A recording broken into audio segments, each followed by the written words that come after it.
Good evening, everybody, and welcome to Chris and Eric Talk live on Twitch. How you doing, buddy? Pretty good, man. Pretty good. Had Yeah? some Korean barbecue.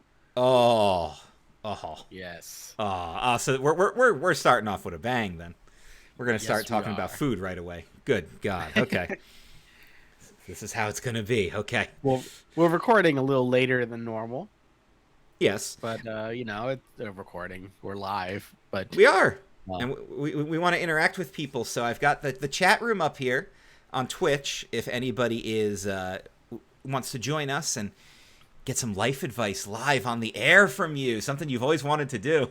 I know. We're gonna. But how's your weekend? Mine was pretty entertaining, but I'll go after you.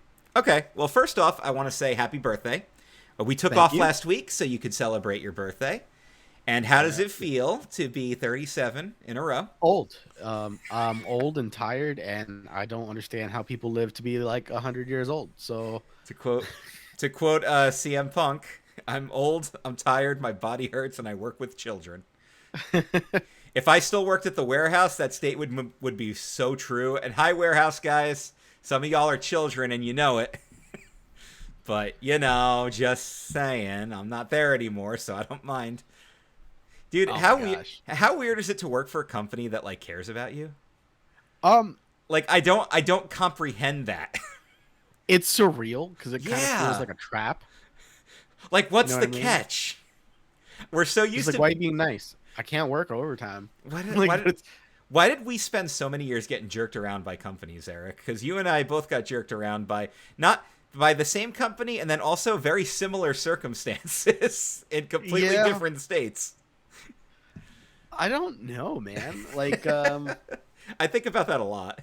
at first I just thought, well, this is just how it is, right? Like when I'm with a particular company that we work together at, I honest to God just thought this is how all jobs are going to be. Might as well just enjoy working at Well, where suck we it up. worked. Just suck it Yeah. up and do it. Yeah. Might And as well make the worst most of it. then it took me a lot of courage to leave a state that I knew almost everything about to go to a state I knew nothing about. And then I got treated so much better and got paid so much more to do so much less. It just like doesn't make sense. Right. Because I talk about that too. I not now I'm getting into like specifics of my job here, but I don't do manual labor anymore, and I'm getting paid more to do what I was doing. And then those people are like, well, well, I make a good killing. I'm like, yeah, you also did it for 10 years, Um and the starting yeah. pay there was not good, and I was tired, my body hurt. 12-hour shifts doing manual labor suck. Nope, we can't leave. We're too busy. We can't leave. And then we can't keep anybody. Ooh, I got some ideas on how we could improve stuff. Would you like to hear them? Yeah, let's hear them. Okay, here are my ideas. Great, we'll take those into consideration. So, And then nothing happens. Yeah. it has been 3 months. Nothing's changed. We gonna try my ideas? No. Okay. And now when I'm like, hey, I've got a really good idea, they're like, let's hear it. Okay, here's my suggestion. And they're like, that's a good suggestion. And then all of a sudden we start implementing it, and I'm like, what's happening? What do you mean you listen to me? And I think going to a smaller team helped. Yes. Because I don't know what your situation is, right? But we went from like thousands of people, and Literally. then it just felt like our voices didn't matter. Literally. To now I'm like one of 5 people. Yeah. And so what I say has significance. Not that I'm like making rules and whatnot, but like my voice is heard, you know? Mm-hmm. And then on top of that, like, I got commented on the other day while I was at work because they're just like, dude, you eat really fast. And I've always eaten really fast. And it just now dawned on me. Why? It's because I had why that was 30 right. minutes, right? 30 minutes to eat because I had to rush to a place that sold food, eat as fast as I can to rush back to clock in so I wouldn't be late. I did that for 13 years. Yes, I eat fast now. You know, I'm the same way. Now it's like I get to savor my food. This is awesome. Well, I'm actually at a place where I could eat and work at the same time, right? So Right. like yeah, I can get my, if I wanted to, I could have my dedicated time and like not do anything and just eat. But since I do a lot of IT and diagnostics, a lot of it is just waiting 15, 20 minutes for a computer to do something. Mm-hmm. All I do is push enter, have some like fried rice and orange chicken, and then if it's done before I'm done, I just kind of put the spoon down, hit next, wait another 15, 20 minutes, and go back to eating my Chinese food. So it's fantastic. And I'm making it sound like all I do is hit next and enter a lot, but that's only like 20% of the job. Well, yeah. So hello to Watch Me Cook, who is watching us right now on Twitch. He says, "Hey guys, how are you? Hey. How are you, buddy? If you have any questions for us, if you have any topics for us, or if you'd like some personal life advice from Eric, now is the time. Drop that in the comments." And while we're waiting for some of that stuff to come through, Eric, I'm about to have a midlife crisis, buddy. Totally yeah, I kind of got that vibe crisis from that text message. I'm talking to you about how much I want to get a motorcycle, and that's total like midlife crisis shit right there. But no, I actually think it would be really cool to try one. I've never ridden on one before, but you know, I started looking at a couple of them that I really liked. I started looking at prices, and I realized these actually aren't that bad. Like even some of the, not even like the electric bike that you have, but like the actual electric motorcycles I've seen even aren't that bad price wise. Way cheaper than an electric car. Oh yeah, hands down. I'll be honest with you. I would have gotten an electric motorcycle, but I was so fed up with giving the government registration money to do absolutely nothing. Yep. So, I've been driving for at least 13 that's one years, of the right? Yeah, you know that's one of the things I do, right? At my job now is registrations for vehicles.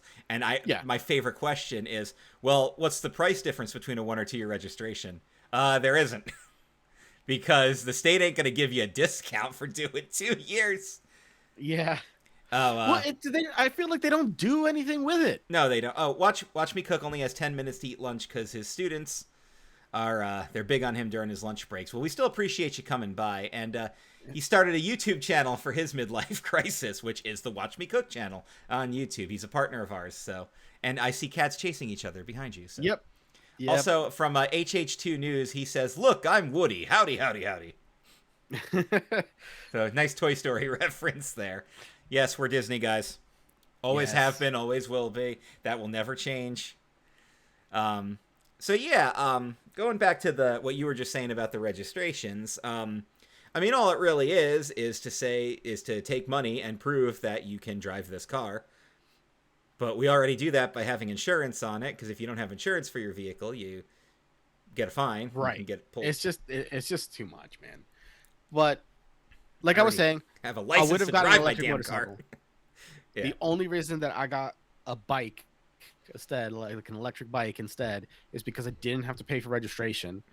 But an electric motorcycle, if you're okay with $120 a year or whatever it's going to cost you, I would have hands down gone with the electric motorcycle. $120 a year is nothing, dude. Like, no, it really isn't. And now I'm kind of kicking myself for like not getting an electric motorcycle, to be perfectly honest. But I love this damn bike. I mean, yeah, it's more than what I would pay for a regular car registration. But at the same time, in the grand scheme of things, it's not that much. Because think about everything I'm saving by driving an electric motorcycle and not spending that money on gas. Mm-hmm. That's going to add up the most. And I think that's where a lot of these, oh my God, I can't believe I'm saying this, Eric, but these grown-up ass decisions that we need to make now come into play. And it sucks, but this is life now. Yeah. There's 2 companies I would recommend if you're looking at an electric motorcycle. In all honesty, I would say get a gas motorcycle.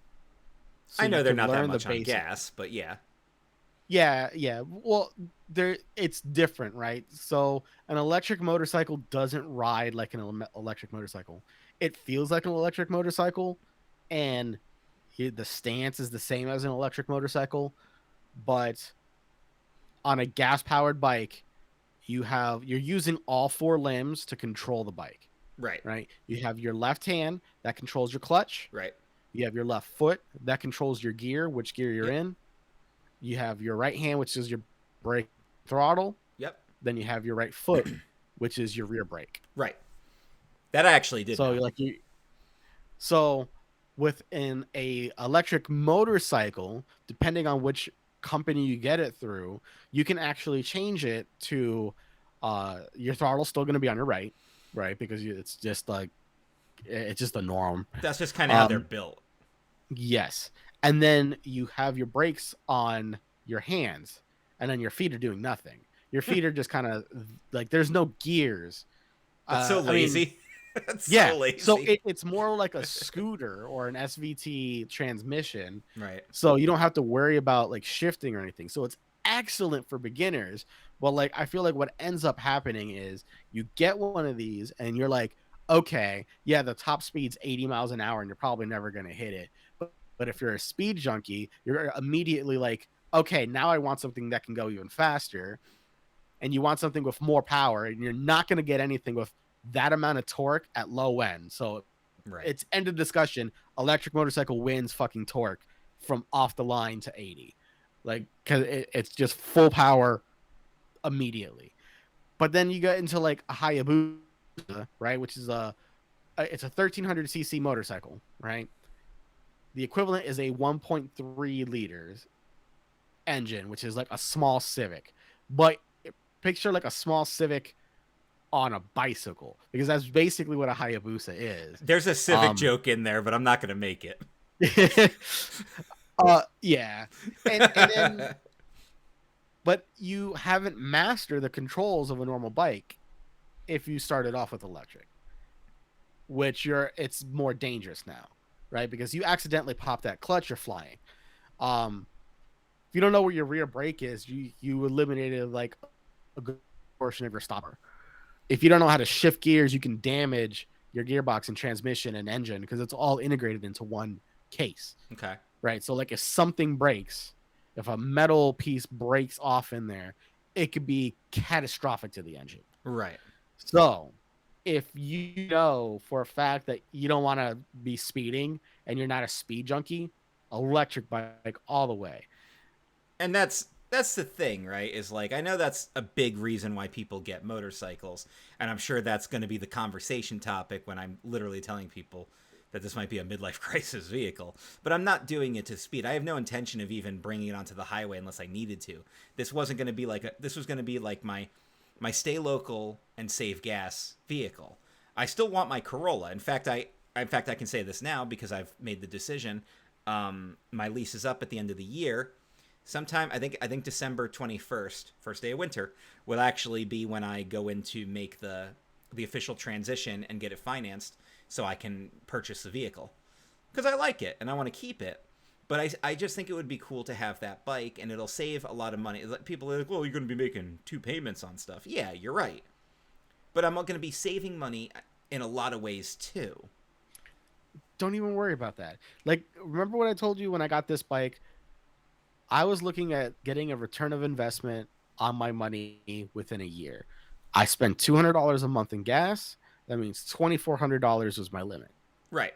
I found a great deal for $1,000, which is half that. So within 5 months, that means if I can ride my bike to work for 5 months, it's paid for itself. And every month after that, I'm basically saving money. There it is. Right. And that's also another thing too. I'm not doing this to just like save money and stuff like that. I'm doing it to live. I'm doing it because it's something I want to do. Dude, which is the literal you're definition gonna of love the road. you'll love it. Definition of a midlife crisis, but just owning a bike in Florida, I would have told you to get a gas bike. Being up here in the north, looking at these fucking roads And knowing about the Pothole snow, Central. I do not want to take a motorcycle on the highway at all because people are fucking assholes and they don't know how to drive. And it's terrifying. But you could just take back roads or like not highway, but like bigger, like I don't even know what to call these roads. They're not back roads, right? They're like main roads. They're main streets, but they're not highways. No, I know I what would you're definitely saying. take an electric bike. Country Yeah. roads, rural roads, two-lane roads. So the two companies that I would recommend, one is Super 73. They also make electric bikes. Okay. And the other one is Saunders, and they also make electric bikes. Okay. I would recommend the Saunders over the Super 73, even though I have a Super 73. And there's just something about the way that bike looks. And it's already out. So Super 73 has made an announcements. They have showed pictures. I do like the way that bike looks. I like the Saunders better.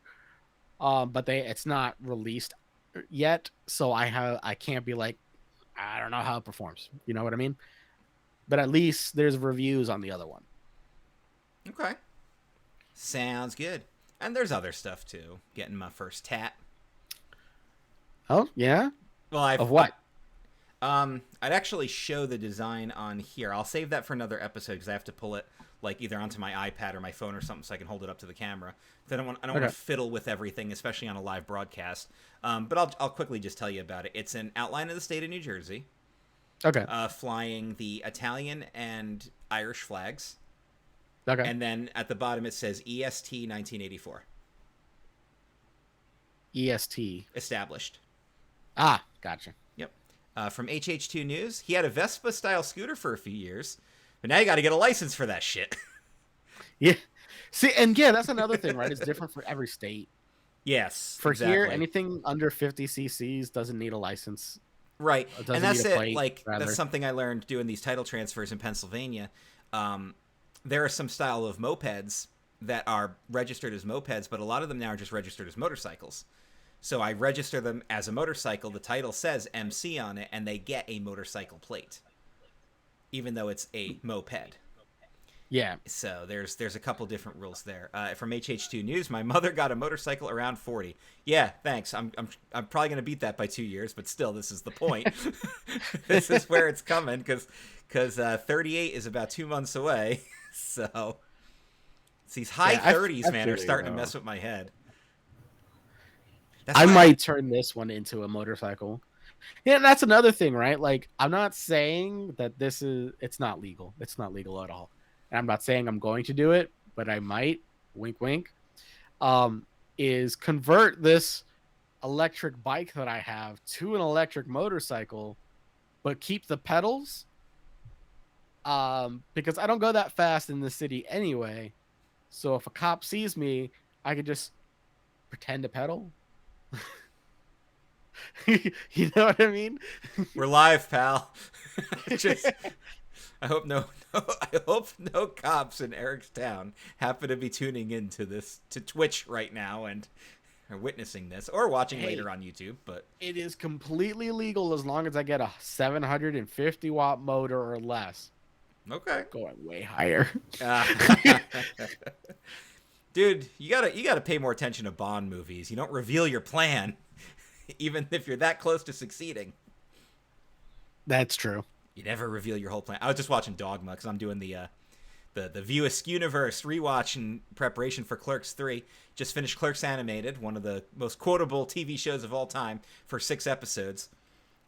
Quick review on Clerks Animated. I would love to see that show make a comeback. However, I do notice that they either started to run low on good material for episodes 5 and 6, or I don't know if that was just a result of they got canceled and they didn't care anymore. But like the first 4 episodes are so phenomenal and are filled with so many great quotes and are so entertaining, and then 5 and 6 are kind of like, oh, that's where we're going now, and they're just not as good. Not bad. I mean, not as good. If they got canceled, right, and they had 2 more episodes, I can see where they wouldn't want to do something and then leave it mid-show. Granted, they're Like entertaining Firefly. episodes, but let's not talk about that.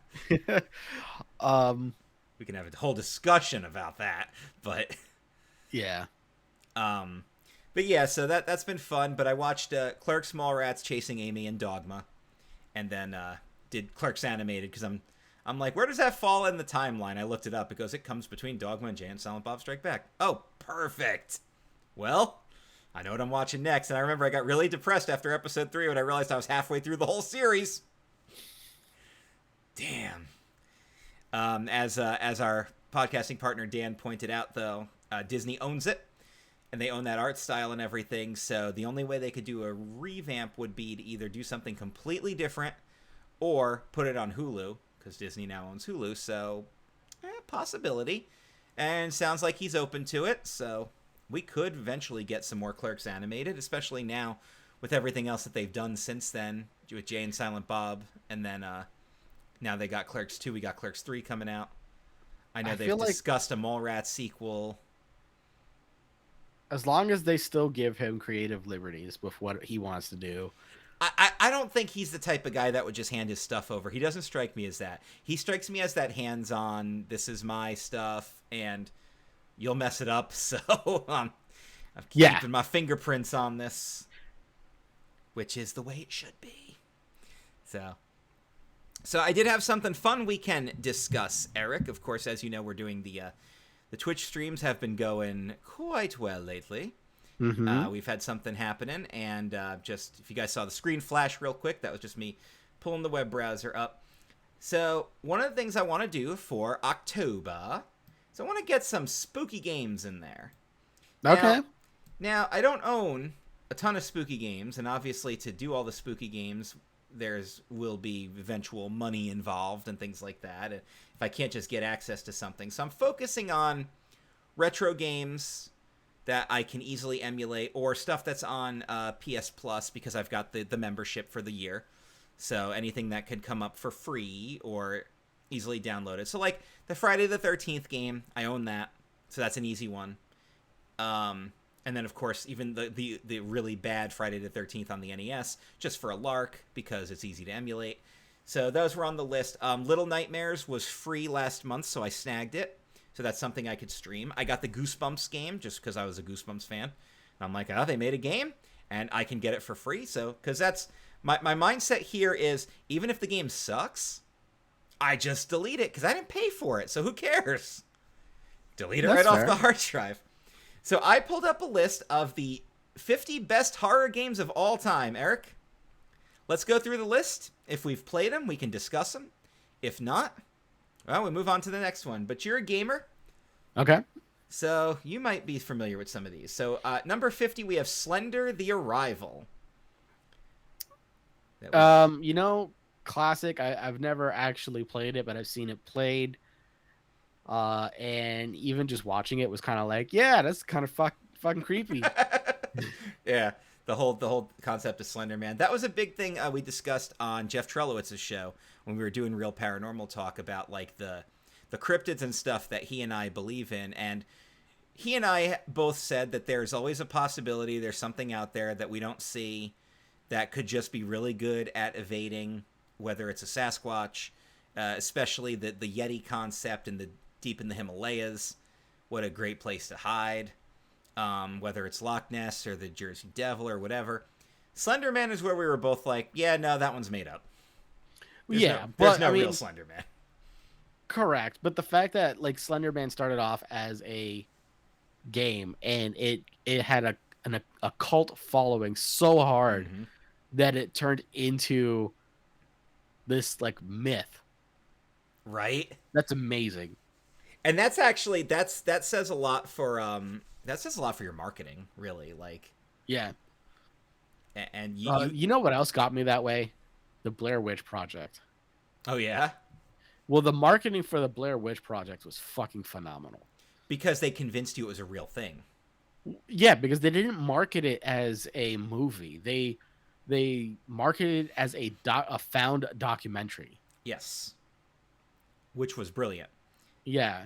But then, and that's what kind of sucked about Paranormal Activity. They tried to market it the same way, but it's like, well, Blair Witch already did this, so, and you just can't duplicate that. Yeah. But again, and even though I'm not a fan of Blair Witch or Paranormal Activity, I love the concept.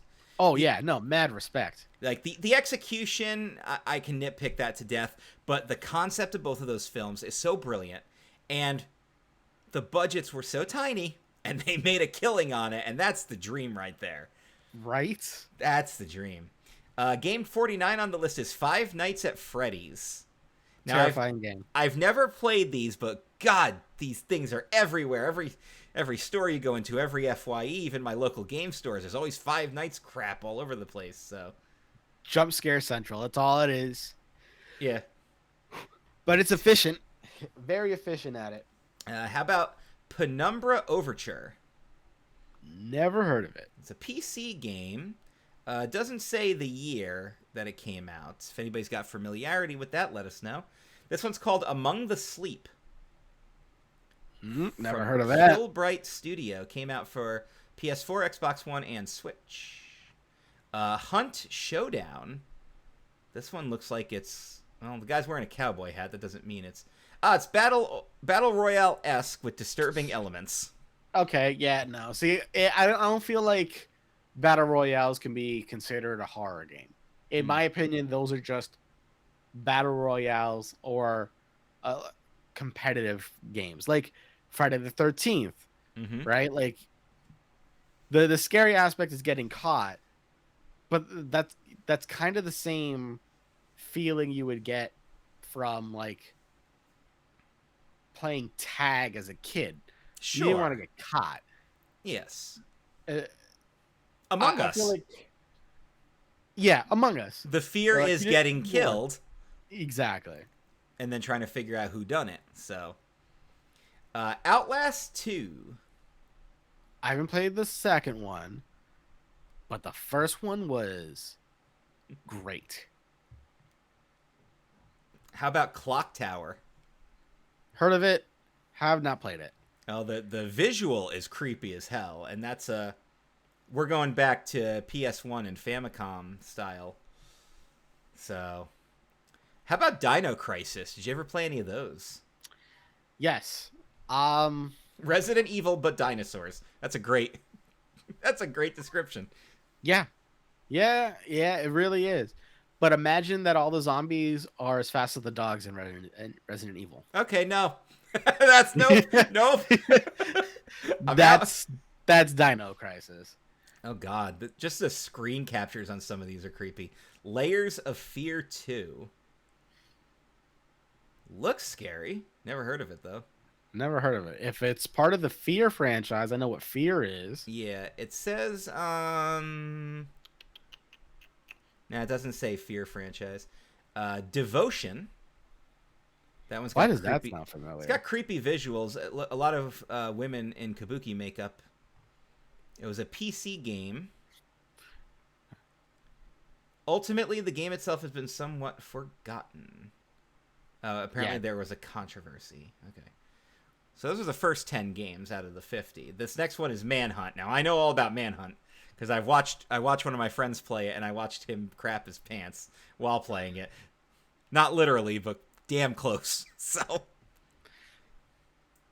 hearing your really tough Guido friend screech over a video game is hysterical. By the way, we're going back in time. I'm hoping here. that you mentioned a game that I'm thinking of in my head, but I'll wait. We'll go through the list. Yeah, well, this is the top 50, so we've got a list to go here. This one's called Observer. Let's see. Observer, is that like a 2D platform one? Don't think so. It looks like it says it's a twisted version of Minority Report. From the same team that did Layers of Fear. But it's a new next current gen game. Oh, it is. Okay, yeah. never mind then. Yeah, PC, PS5, 4, Xbox Series X and S, Xbox One, and also Switch. So it's current. Dead by Daylight. Dead by Daylight is not a horror game. It can be. Oh, you know what? I'll give it. Yeah. It is a horror game, but only at night. During the day, it kind of feels like what's it like Left 4 Dead? You're just Okay. killing zombies, Okay. right? But as the sun goes down, the zombies get stronger, faster, Oh, and it's then one of start to those. hunt. Okay. Yeah. So by like if you don't make it back to a safe point by night, you're fucked. Like a real zombie movie. Okay. Yeah. That's kind of like that's like I Am Legend, right? Because like, I mean, yeah, they couldn't come out in the daylight, but The, that was the yeah, thing. they couldn't come out. But like it changes. I feel like the world is different, right? Like during the day, it's zombies. During the night, there's still zombies. They're more aggressive, but then there's also something else. And it's that something else that's terrifying. There you You're go. just like, what's that? It just climbed a wall. That was not a zombie. Oh my god, oh my god. I'm being chased. Like just the fear of being chased is what that game strives on. And then they give you that fucking heartbeat sound that like to let you know something's really close. And then they just play that dun, dun, dun, dun. And then you're just like, oh god, why is my heart matching the beat? Like, yeah, it's fucking terrifying. So I'll give it that. Silent Hill 4: The Room. Yeah, all the Silent Hill games. They say that this was really the last great one for Silent Hill, but would this be? It sounds like it's almost Saw style the way this one was set up.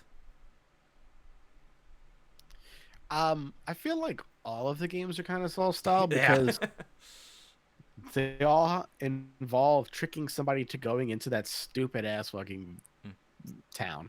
HH2 News does say that Dying Light rules, and he'll be playing that in October. So keep an eye on the Twitch, if you want to see that. Okay, the visual on this one is terrifying. Siren Blood Curse. This is a contortionist going over a wall, covered in blood. That's a nope. That's an all-time nope. It's the most abstract entry on the list, but the visual is terrifying. It was a PS3 exclusive. Resident Evil Village. Again, all the Resident Evil stopped being scary after Resident Evil 4. 4 was fantastic, though. 4 is a great fucking game. 4 is so no longer good. a horror survival and more of a first-person shooter zombie game. Resident Evil 4 is the Florida Panhandle.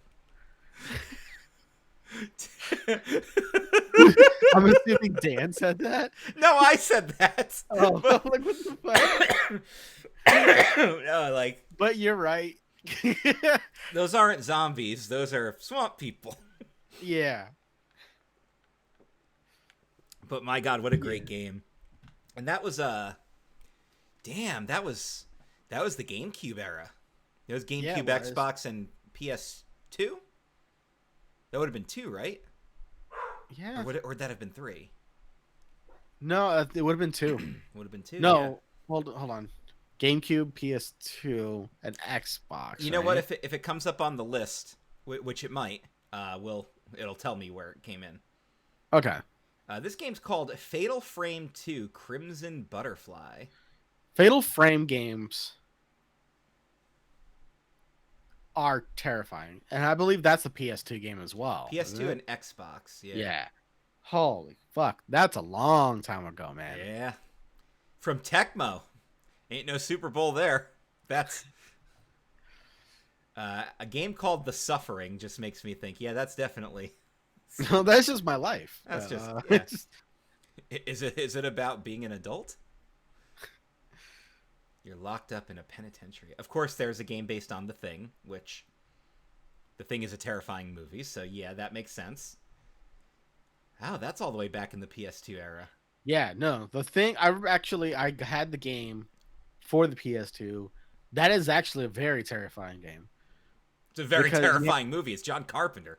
Yeah, you have to like make decisions, and then on like who's with you, and then you also have to send people out to do their own thing, and then you have this lack of trust when they come back. because you just don't know. Dude, it's Among Us. It's Yeah. friggin' Among Us. Oh my Who's the god. imposter? Yeah, but you're like assuming everyone's the imposter at all times. You're like, okay, you're with me the entire fucking game. You can't be it. Well, Everybody else though, you can go fuck yourselves. it's probably Dan. He was imposter like 12 times last night. So he got it easily the most out of all of us. All right. Silent Hill 3. Yep. I would have put 3 above 4. Oh, you're going in. I'm going in reverse, anyway. Descending order. Yeah. We're Okay, building up to the top game. Okay, gotcha. Yes. No, yes. you can't start with the main event on first. Who booked this shit? We gotta.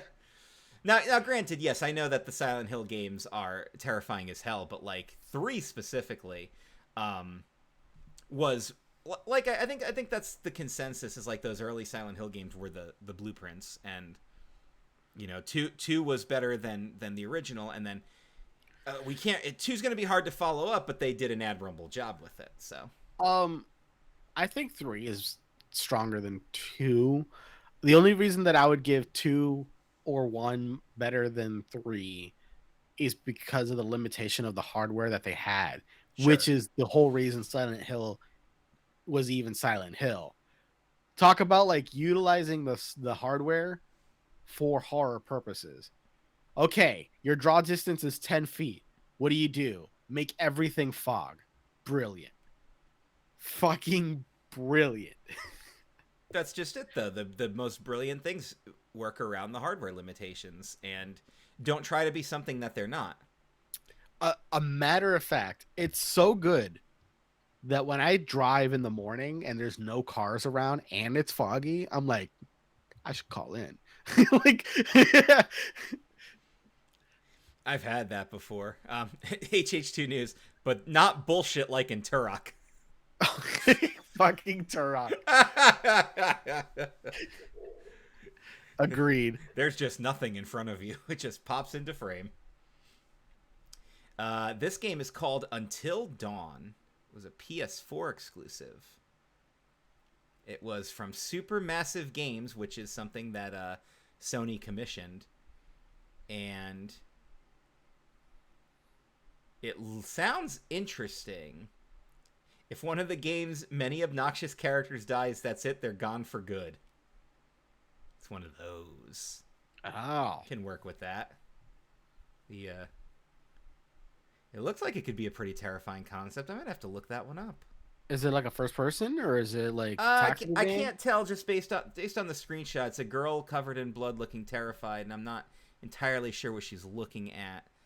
So it says if you loved Scream, there's a good chance you'll appreciate Until Dawn.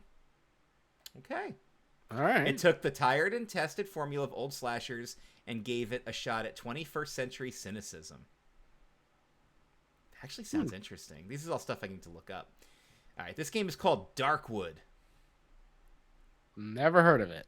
It was on the last gen. It's a survival game with open approach. At day, you must scavenge all you can before the night comes, which is not for the faint of heart. So that sounds more like I Am Legend. Yeah. I'm not big on survival games. I'm not great at them. Don't tell. Okay.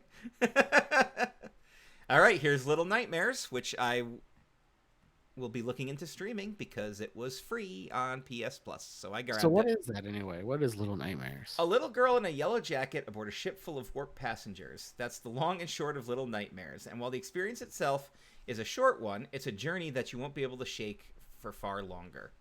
Mechanically a puzzle platformer, Little Nightmares pits you as Six, as she seeks to evade the clutches of barely human creatures whose designs are memorable enough to keep pushing you on to see what's next. Aardman meets Tim Burton as apparitions chase you down, you feeling utterly helpless to defend yourself before the true nature of the ship is revealed in grotesque fashion. I am intrigued. And it's from Bandai and Namco. Oh, okay. So, yeah, that could be really good. This game is Detention. That Takes sounds familiar. takes place in Taiwan during the reign of an oppressive government. Okay. Yeah, apparently that sounds a little too realistic. I don't know about that. It says hiding is the obvious ploy, but some of the monsters just want an offering to leave you alone. Ooh, okay. That'll make you think. It says it's not may not be the scariest game, but it's got fascinating subject matter and some really good puzzle systems. Okay. Well, here's Resident Evil 4. Damn, look at all the platforms it was actually released for. PC, PS4, 3.2, Xbox One and 360, Switch, GameCube, and Wii, and also iOS, Android, and Zebo. It's on iOS? It's on iOS. Resident Evil 4 on iOS. God. You want to get your Resident Evil 4 on your smartphone, buddy? That means you can play. If it's on iOS, that means our phones could play GameCube games. Holy fuck, dude. Twilight Princess, Luigi's Mansion. Oh my god. Okay. Wind Waker, buddy. Wind Waker.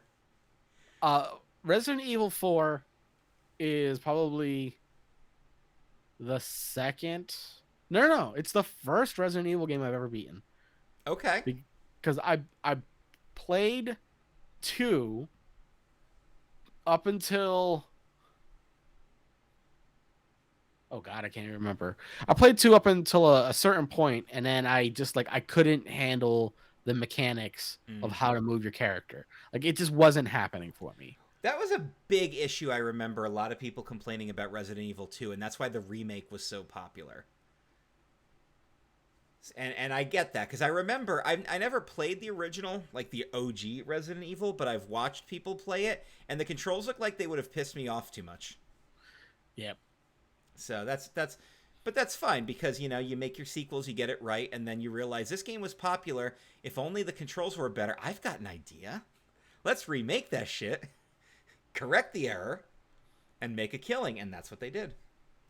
And speaking of Silent Hill, here's at 25, halfway on the list, is the OG Silent Hill. And it says right here, Konami tried to get the rights to The Mist, and they couldn't do it. So they made a new franchise. Nice. Resident Evil 3 clocks in at number 24. They say it's the weakest of the original trilogy, but it had plenty of frights to offer. Specifically, a ugly giant in a trench coat with a one-track mind. Yes. The moment you heard stars, I was like, fuck, run. Must go faster.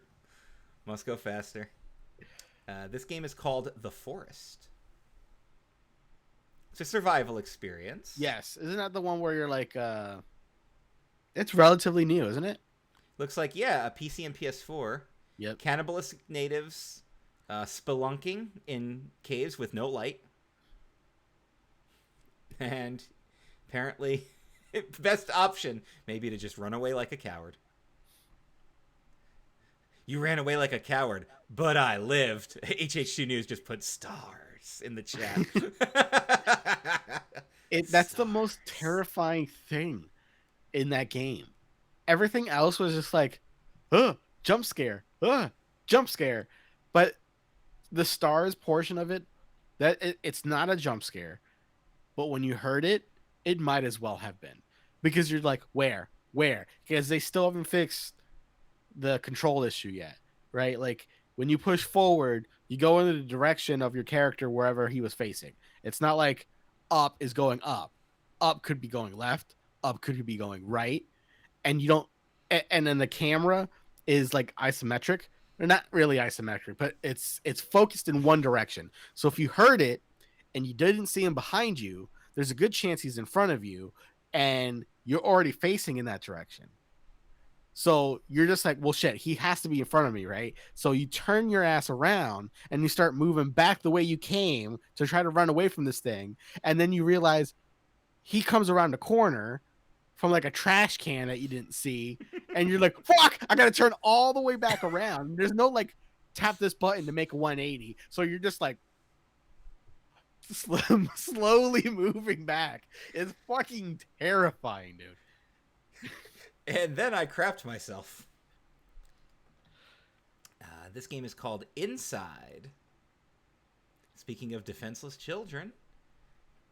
Well, this is the same guys who made Limbo, so that should tell you right there what kind of game you're in for. This one's called Fear, Fear, which I'm sure stands for something. First Encounter Assault Recon. Yes, Fear is fucking awesome.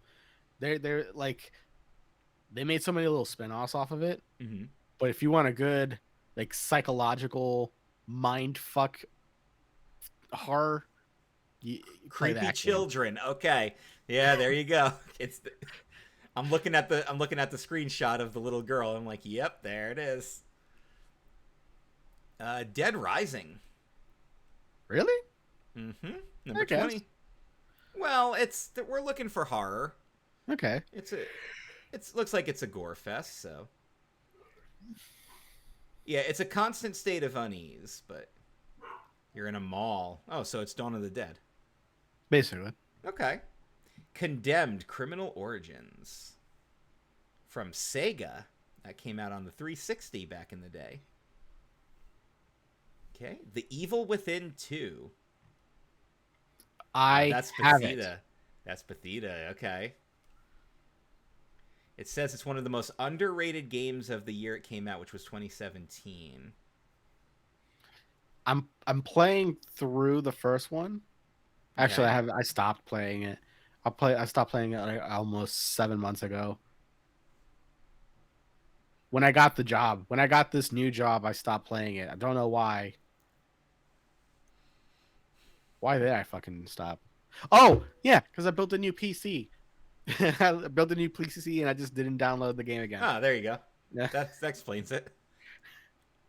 Oh, you can also play in first person just in case the terror isn't quite terrifying enough already. I love that description. Condemned was apparently a 360 launch title. Well, launch-ish, HH2 News says. Condemned I did not know Origins. That. Okay. So we're talking like 05, 06. Because I think that's when 360... I'm pretty sure I remember 05 for 360. But yeah. How about a game called Layers of Fear? This is another part one of the with Fear sense. franchise. Yeah, this one. How about Outlast? Outlast. Yes.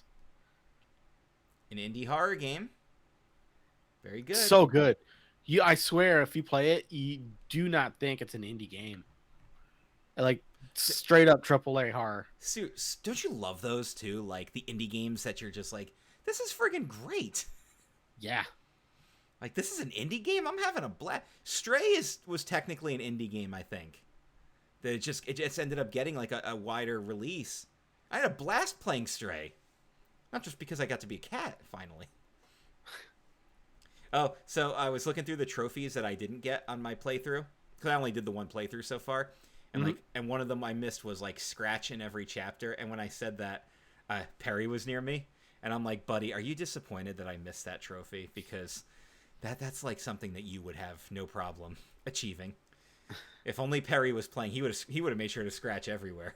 Scratch this, scratch that. Scratch everything. So I'm going to get that trophy just for Perry. That's Perry's trophy. Just for Perry. Just for Perry. We're in the top 15 now. We're going way back. System Shock 2. Sure you remember that. System Shock? Yeah, that's the game. Those were the old PC RPG element that inspired Dead Space, Bioshock, Prey. All those games came out of System Shock's. Oh, I remember Bioshock. I don't remember System Shock. Well, we're going back to early on PC, but how about Dead Space? Dead Space is yeah. You know what was terrifying about it? The controls again. It's not what we're going for here. It's like why did you give that game a bad rating? Like when I'm doing Super Nintendo Melee and I give games, a lot of the D tier games were just because they weren't fun to pick up and play. And I'm just like, the controls on this are just awful.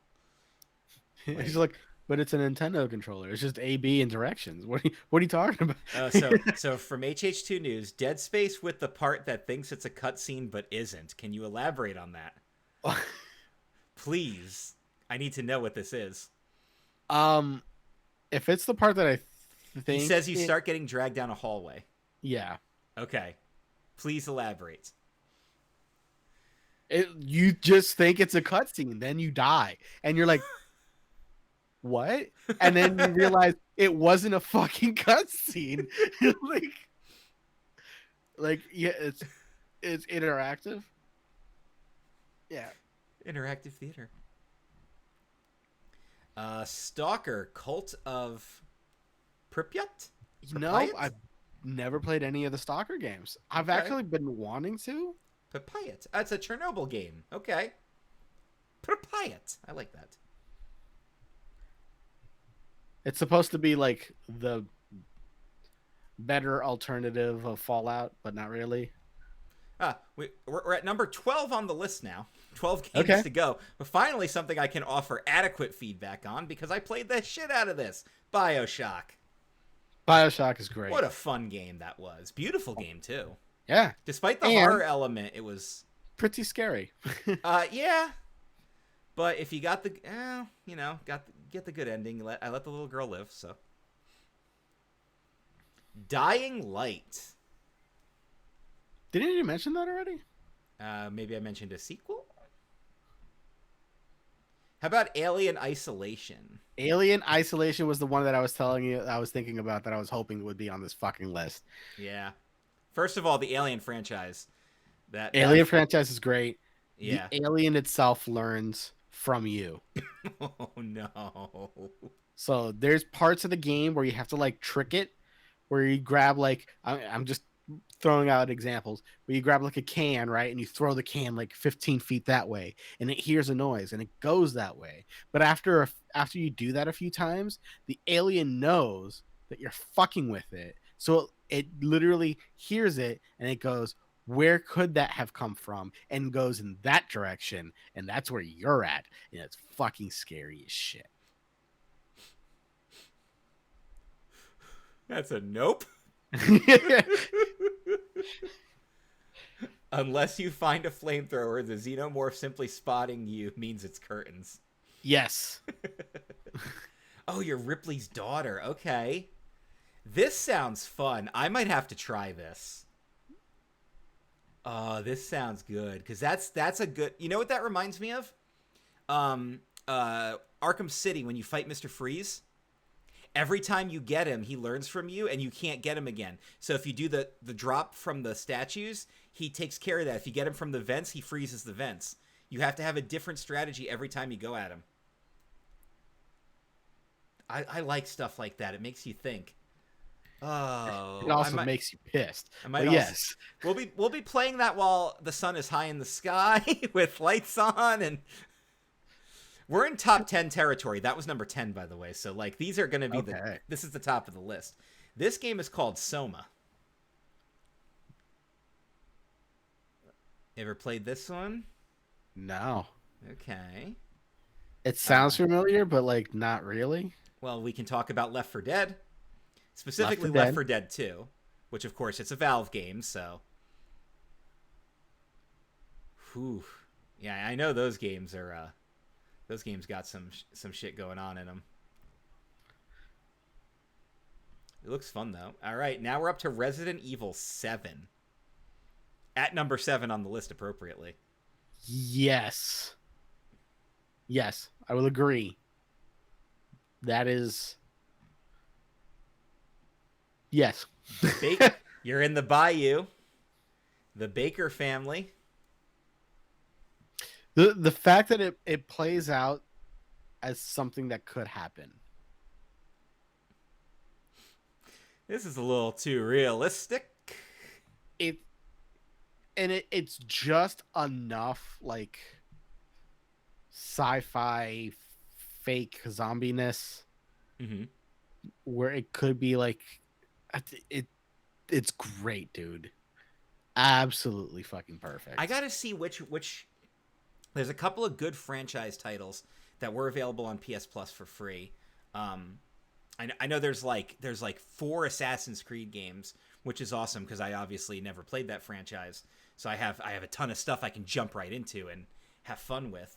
But there were a couple of these types of franchises where I saw some stuff and I'm like, that's awesome. Never played that before. Now I can because I've got the subscription. So I need to see if which of these like Resident Evils and Silent Hills and stuff are on there because I want to try some of these. Give me something good for October because I'm ready, dude. It's September, but like I'm ready for Halloween.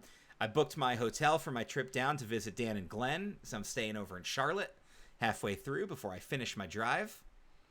And then when I get there, it's going to be Halloween goodness and midlife crisis because I might potentially get my tattoo and a piercing while I'm in Florida. So, midlife crisis city. Imagine if I just get a motorcycle while I'm there too. Screw it. Let's just do the whole thing. Just go over there, get the piercing, the tattoo, and the motorcycle, and just ride back up. I could fly down and ride back. I mean, that is an option. It would take you forever on an electric bike because you'd have to stop and let it charge. Oh, I know. Or I just jump on a train. Just strap it to the top of the Corolla. All right.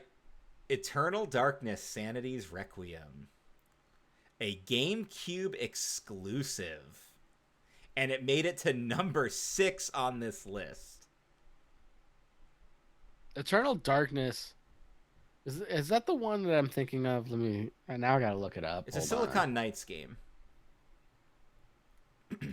It was all about the sanity mechanics. Even smashing the fourth wall, which makes me think of that freaking moment in Arkham Asylum that made me crap myself on the 360 because the game glitched and reset. And I'd already had my Xbox Red Ring twice on me. And then I was like, oh, wait, I'm playing as the Joker and Batman's in the asylum. Okay. Oh, this one. Oh, that's a good sign right there. Okay. Yeah. You should play that. Okay. I actually think I can smoothly emulate some GameCube stuff on here, so I will look into that. We have made it to Resident Evil 2. Specifically, the 2019 remake is the one that they ranked as number 5. It's so good, dude. So, one of the things that I feel like we have not taken advantage. Well, that's not the right word. Taken for granted. Take for granted. One of the things that we take for granted now is autosave and being able to save wherever. Yes. And absolutely. We don't think about it. Now, what Resident Evil 2 does is great because it fixed a lot of the problems with the first one, like with the first Resident Evil 2, right? The graphics look amazing. Resident Evil 2 1, great, which is just confusing as shit if you say it that I way. know, right? No, so the remake is fantastic, but one thing that it kept from the original is you better find a fucking typewriter and ink. There you go. Because you're very limited, and you can only save at those places. And there's a real possibility that you'll lose progression. Like, I can't tell you how many times I've played the game where I've lost an hour and a half. Oof. And I'm just like, fuck. That's another one of those things, like some of those old school games that don't have the password systems in place even. You know, you're done, you go all the way back to the beginning of the game, and it's like, I don't even want to do this a second time. So, okay, I'm gonna look into that. I mean, it made it to number 5 on the list. That says a lot about how good this has to be. And I've seen the screenshots just look phenomenal. Yeah, it's the fear from inside the game, and then the fear of losing. It's coming from inside the game. So, big thing for me recently. And you know this because you know I've been streaming a couple of these games. These remakes that have been coming out that take the original do justice to the source material and then just jack everything else up. That DuckTales remastered. Like, that NES game was such a fun platformer, but now you're watching an episode of the TV series. And you're not just platforming, you're also doing tasks now in the levels too. You're not just going through the Amazon, you're also finding treasure. You're not just going through the moon, you're getting the Gizmo Duck suit. You're not just... the OST. Yeah. The fucking soundtrack. Yeah, exactly. Oh, and that makes me laugh. On the YouTube channel, I got hit with a copyright strike on my DuckTales video. Not one that would shut the thing down. It's one of those, oh, there's a copyright claim, but you can use it because you have permission to use it. We're just telling you it's here. You want to guess what it was? Was it the music from DuckTales? It was music from DuckTales, but it wasn't the DuckTales theme. It was the moon. The moon theme. The moon theme is what got it. Because it's so iconic. Not Life is Like a Hurricane. No, and that's something I loved about the remake, the animated series remake, is the moon theme is in that. It's a lullaby song that Della Duck came up with to sing to the boys to put them to sleep, and then it plays into the show, and they're actually singing the friggin' moon theme in the cartoon. It's so iconic from an NES game that it got brought into a remade show that came out in 2017. Like, that's amazing. And DuckTales Remastered was early 2010s, because I was playing it when I was still living in Orlando. Was it really that long ago? Yeah, it was like 2012, 2013. So, yeah, dude. Yeah, freaking DuckTales, man. The moon theme. That's the one. I saw a list of top 10 greatest video game themes of all time. This was a Game Trailers video. They did this a while back. Let's see if I can actually remember the top 10 off the top of my head. Because I've seen the video a couple times and I agreed with a lot of it. But it was like number 10 was Green Hill Zone from Sonic. Number 9 was King K. Rool's theme from Donkey Kong Country. I forget what it's called.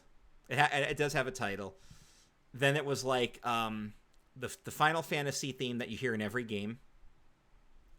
I think it's just called Final Fantasy Overture.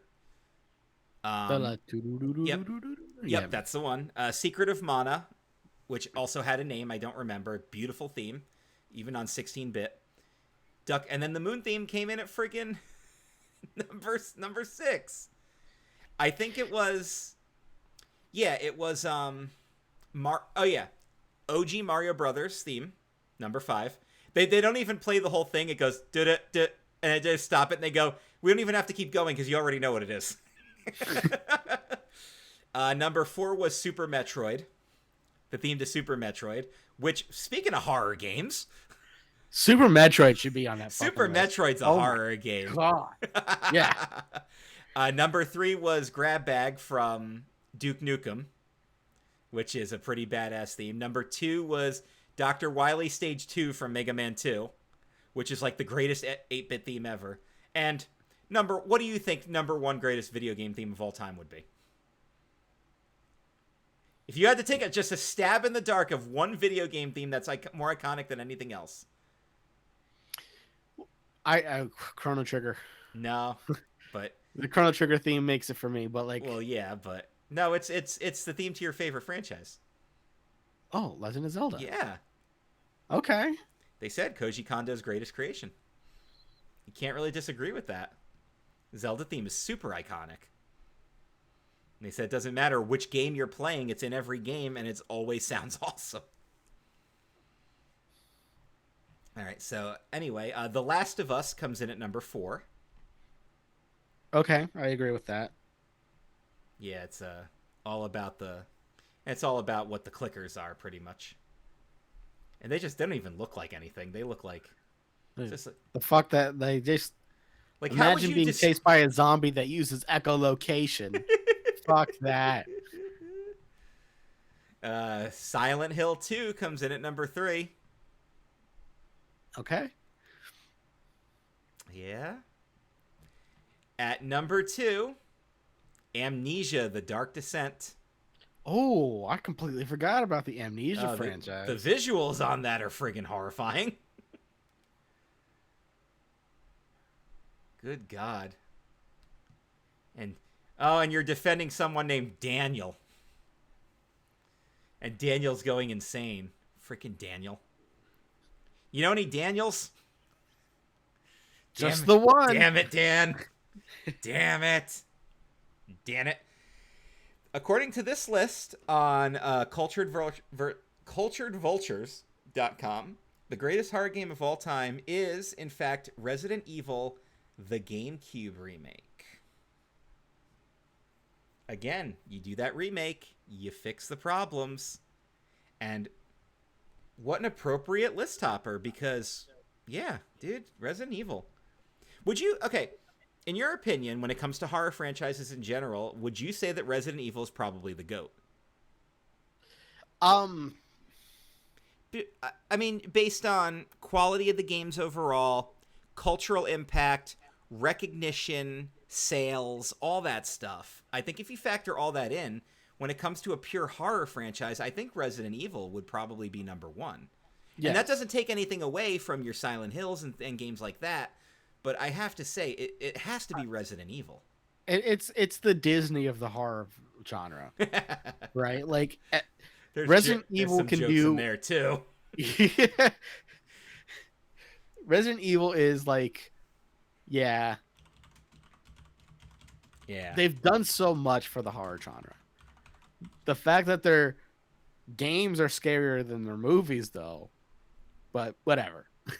I digress. The movies have been kind of trash,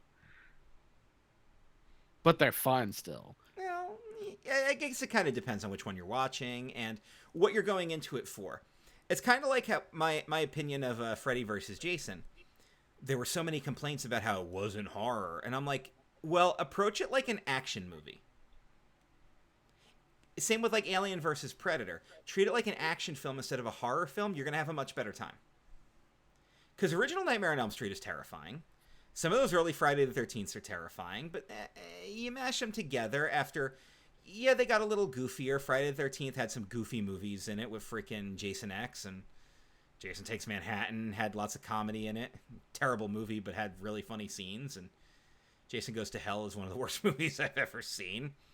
You know, and Freddy started becoming more comedic, and it became less about the scares and more about the creativity behind the kills. You put them together, you want to see them fight, you want to see the action. So treat it like an action movie. You'll have a much better time. And that's why I liked that movie and why I roll my eyes at the critics who crap on it. Because I'm like, guys, just give me a break with this. Yeah, I'm not a big fan of critics anyway. I like to make my own opinion on shit. Right. I will say that, like, there's certain critics that I would have to know the critic in order for me to be like, okay, I take what they're saying. Damn you, Jay Sherman. Everything else is just a grain of salt. Like, if you told me, hey, this movie's great, but Rotten Tomatoes gives it like 15% rotten, I'm gonna take your word over the fucking Rotten Tomatoes. Sure. You know what I mean? And that's another big thing for me too, is like, nice Jay Sherman reference, HH2 News. It stinks. Critic, underrated show. Also, he said, I do nothing, because we were talking about Dan's. I think, yeah, okay, so movie's coming out. I want to see it. I've made up my mind that I want to see it. And I start seeing the critic reviews. And they're negative. Okay, so usually my initial go-to is, okay, it's getting bad reviews. I will not see it opening weekend. I'm going to wait for the movie buff friends of mine to go see it, and now I'm going to ask them what they think. And if I start getting positive reviews from you guys, I'm going to go see the movie. Because there's been plenty of times when Rotten Tomatoes has said one thing versus the other. Hell, there have been times when the Rotten Tomatoes score has been super high, but the critic reviews have been shit. Star Wars The Last Jedi. Rotten Tomatoes score was super positive, but the critic... It was like 80s versus 30s when it came to critics versus audience. Well, because critics can be paid, right? Like, they can be bought. Yes. I don't know. I do like to form my own opinion, and I'll take stuff, but a lot of the complaints that I see is like, oh, it doesn't follow the source material. But me, if I don't know the fucking source material, I don't give a shit. Yeah. I'm gonna go see it Yeah, because exactly. now there's nothing negative in it for me. Well, and you're one If of the I main guys that I trust with that opinion too, because we have a very similar taste in movies. And there's been a lot of times when I've been like, "Well, Eric, you saw it. What did you think?" And you're like, "Oh, I freaking loved it. Would I like it? Yeah, you would. Okay, sold. Because yeah, if you're liking it, then odds are I'm gonna like it. And if you thought it sucked, there's a good chance I'm gonna think it sucked too, because we've had very similar tastes and things like that. yeah. So yeah, But yeah, no, it really depends on the negative reviews as well. Like I said, source material, I don't care if yeah. I've never seen it. But I also understand where people are coming from because if I were to go see a Batman movie, right, and Batman's costumes like green, I'm just gonna be like, the fuck? The green This is. bat. I'm not saying that that's what makes the movie bad, but like when you You're start thrown getting off by it. details incorrect, You're it's completely going to thrown bother me. off. It's not what it's supposed to be, and you're so focused on that, you're not focusing on the rest of the movie. Correct. And I get that, because when you that was another thing. Like I've heard a lot of people defend Luke Skywalker's actions in The Last Jedi and make logic behind it. And while I respect their opinions, I don't think it was the right decision for the character. And then Mark Hamill said the same thing. So I was like, well, good. I don't feel so shitty about this opinion anymore because he agrees with me. So that was kind of like, here, I'll make a music reference because I was going to segue us into a music discussion now because I know how much you love to talk about music. I pulled up a list of songs for your Halloween playlist I wanted to discuss with you. We're getting into that time. This is a Halloween hype episode, and we're live. Okay. So I'm having fun. I'm just having fun. But like, Nickelback. I never had a problem with Nickelback. I never knew anybody that had a problem with Nickelback. I just remember enjoying their music. They weren't my favorite. I didn't think they were groundbreaking. But I never had a problem with them. And all of a sudden, everybody on the internet hates Nickelback. And now all these people I know hate Nickelback, but they never hated them before. I feel like they just hate them now because the internet told them to. And now I'm kind of like, well, and now they're coming up with all these excuses why they never liked Nickelback, just echoing shit that they probably read on Reddit anyway. And I'm just like, so did you ever hate Nickelback? Or is that just because it's the prevailing popular thing? And now you decided, because I feel like for a lot of people, they didn't hate them. They were just apathetic to them, or didn't have an opinion, or didn't care one way or the other. And now it's like, well, everybody hates them, so I'm going to hate them too. And I'm just like, just admit what you felt beforehand. I'm not saying that meant everybody didn't actually hate them. The only thing I actually hated about Nickelback, and it's not even their fault, because it's a common reoccurrence with any top 40 station, sure, is that you hear their fucking song overplayed. Yeah. And I understand that. I started hating and there was that time where they had so many popular songs that it just felt like the radio station was one of their albums. Well, it's like if Jason Shin's watching this, I know he'll get a kick out of this. When Audioslave was really big, they released a song called Out of Exile, and they played that every day. Because this is when I had satellite radio and I was listening to better metal that you didn't hear on the regular radio, and they would just play that one song over and over again. And I didn't really like the song, but it was because they wouldn't stop playing it, I ended up hating the song.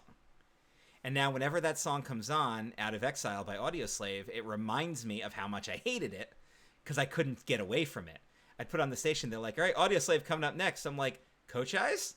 No, son of a bitch. Okay. I got a question for you then. Like, we're already on the music thing. Oh yeah, we're gonna talk about music. So, like, Linkin Park, right? When I first got into Linkin Park, the two songs that I always heard on the radio, Numb, In the End. Yes. Two different albums too. Yeah. And I'm just like, okay, fantastic. And never really got out of like overplayed. I mean, they did, but like it never bothered me because they were my favorite fucking band. Nickelback had, I don't know any of their like the actual names of their songs, but I feel like from one album, half their album was on the radio, right? Yeah. Bothered the shit out of me. Yeah. Disturbed, legit every song on their album was on the radio. Didn't bother me at all. So maybe it just depends on who the band is, yes.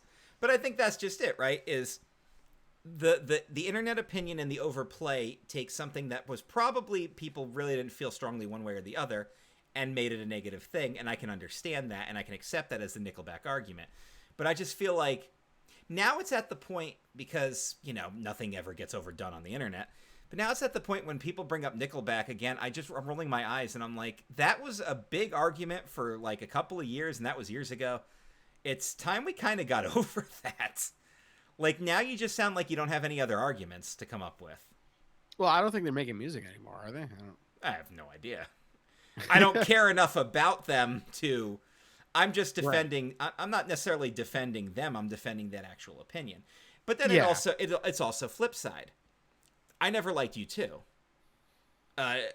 There were songs I thought were tolerable, but I just never liked their music.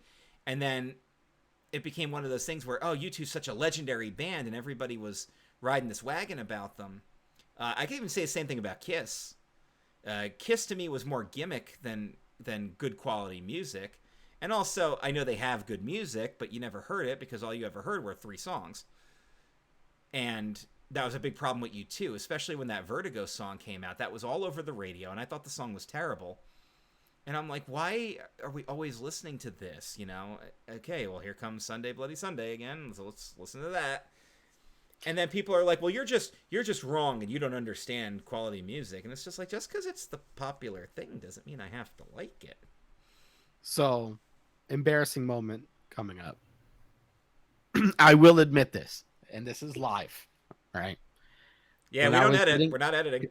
When I was getting or starting to listen to more music, I thought I absolutely loved Kiss.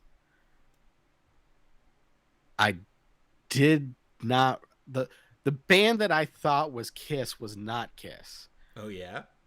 Yes. This is embarrassing. Again. The band I really loved was Queen. Okay. So I thought Kiss was Queen for the longest. And when I say for the longest, it must have been like a good 3 months before I realized. Well, like I think I went to go look up Kiss, and I'm like, who the fuck? I don't know any of these songs. Gene Simmons, who the hell is this? And that's when I realized, thought Freddie Mercury was the lead singer of Kiss. Queen. And it was because I should send Jeff a message right now and be like, Freddie Mercury is the lead singer of Kiss, and just confuse him. Be like, you'll have to just tune into Chris and Eric to figure out the rest of that. I'm not giving that away. So, not that I'm like big on music or anything, but that was an embarrassing moment.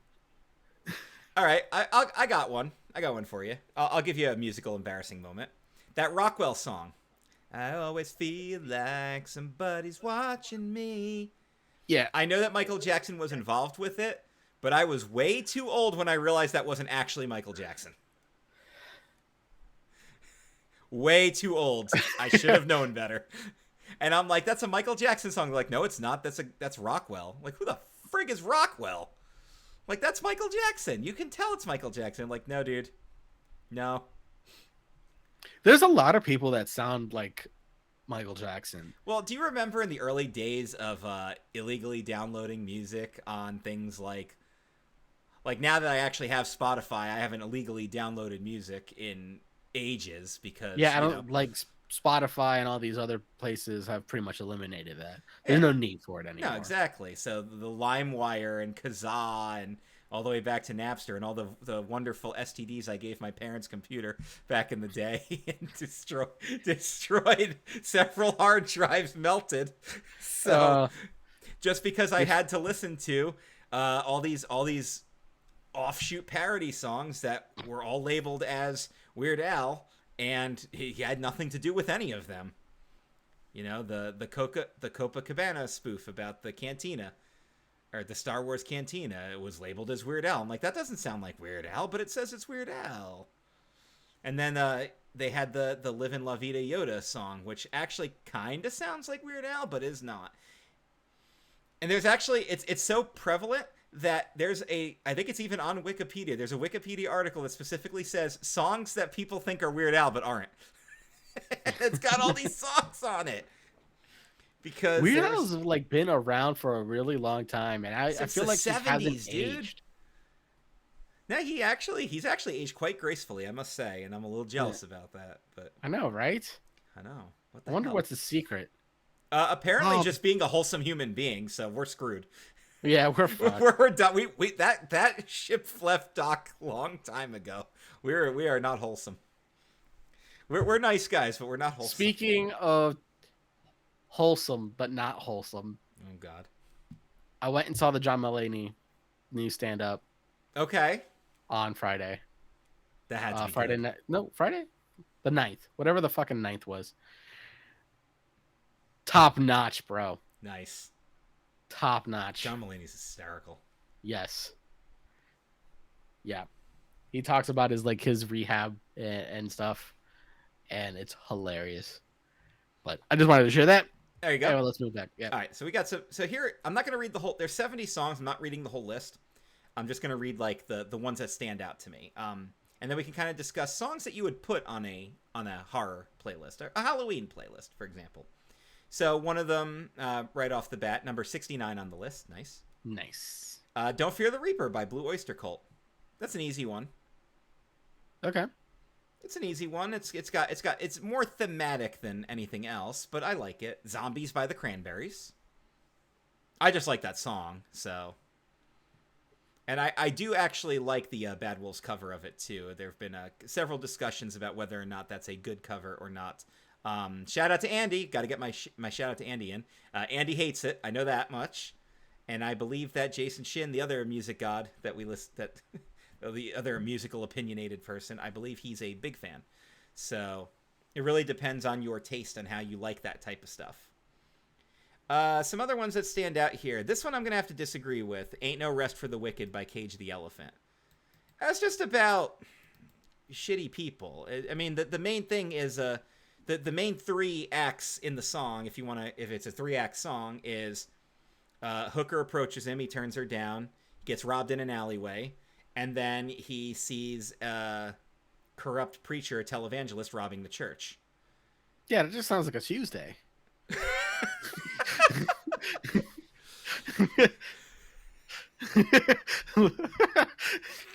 What the hell's the name of that road I'm thinking of in Orlando? OBT? There it is. It just sounds like a day. That sounds like you're on OBT. Oh, Orange Blossom Trail. That sounds like a lovely road. You are not from around here, are you?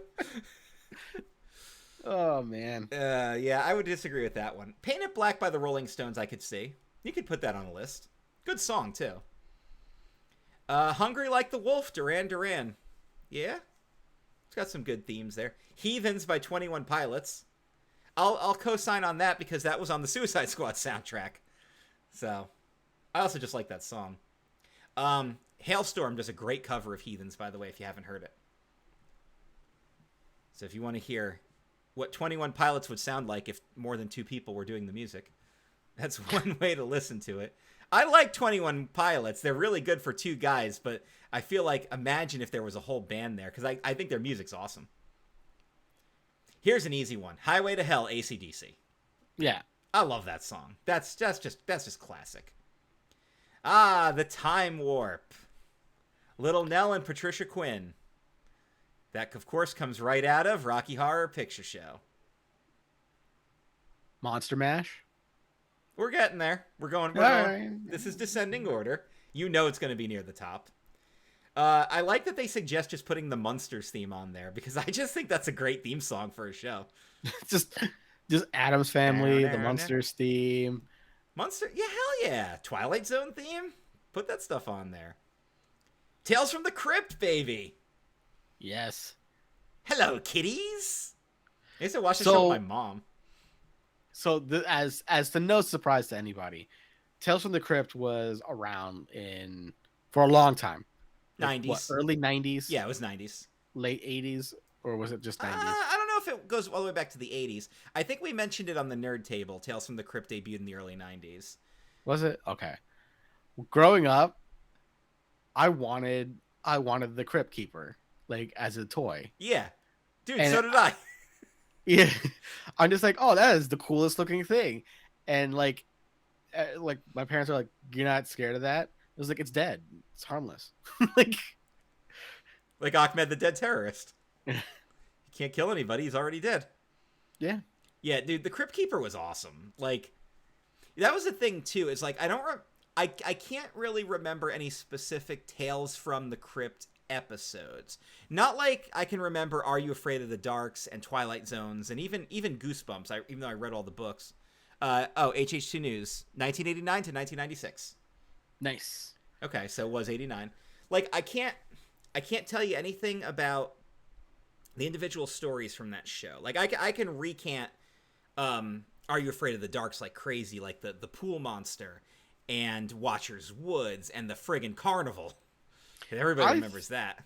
So here's my opinion on those shows, right? Because those are shows with shorts or horror Anthology shorts. series. Yeah. Which one of those was your favorite? Because mine is Are You Afraid of the Dark?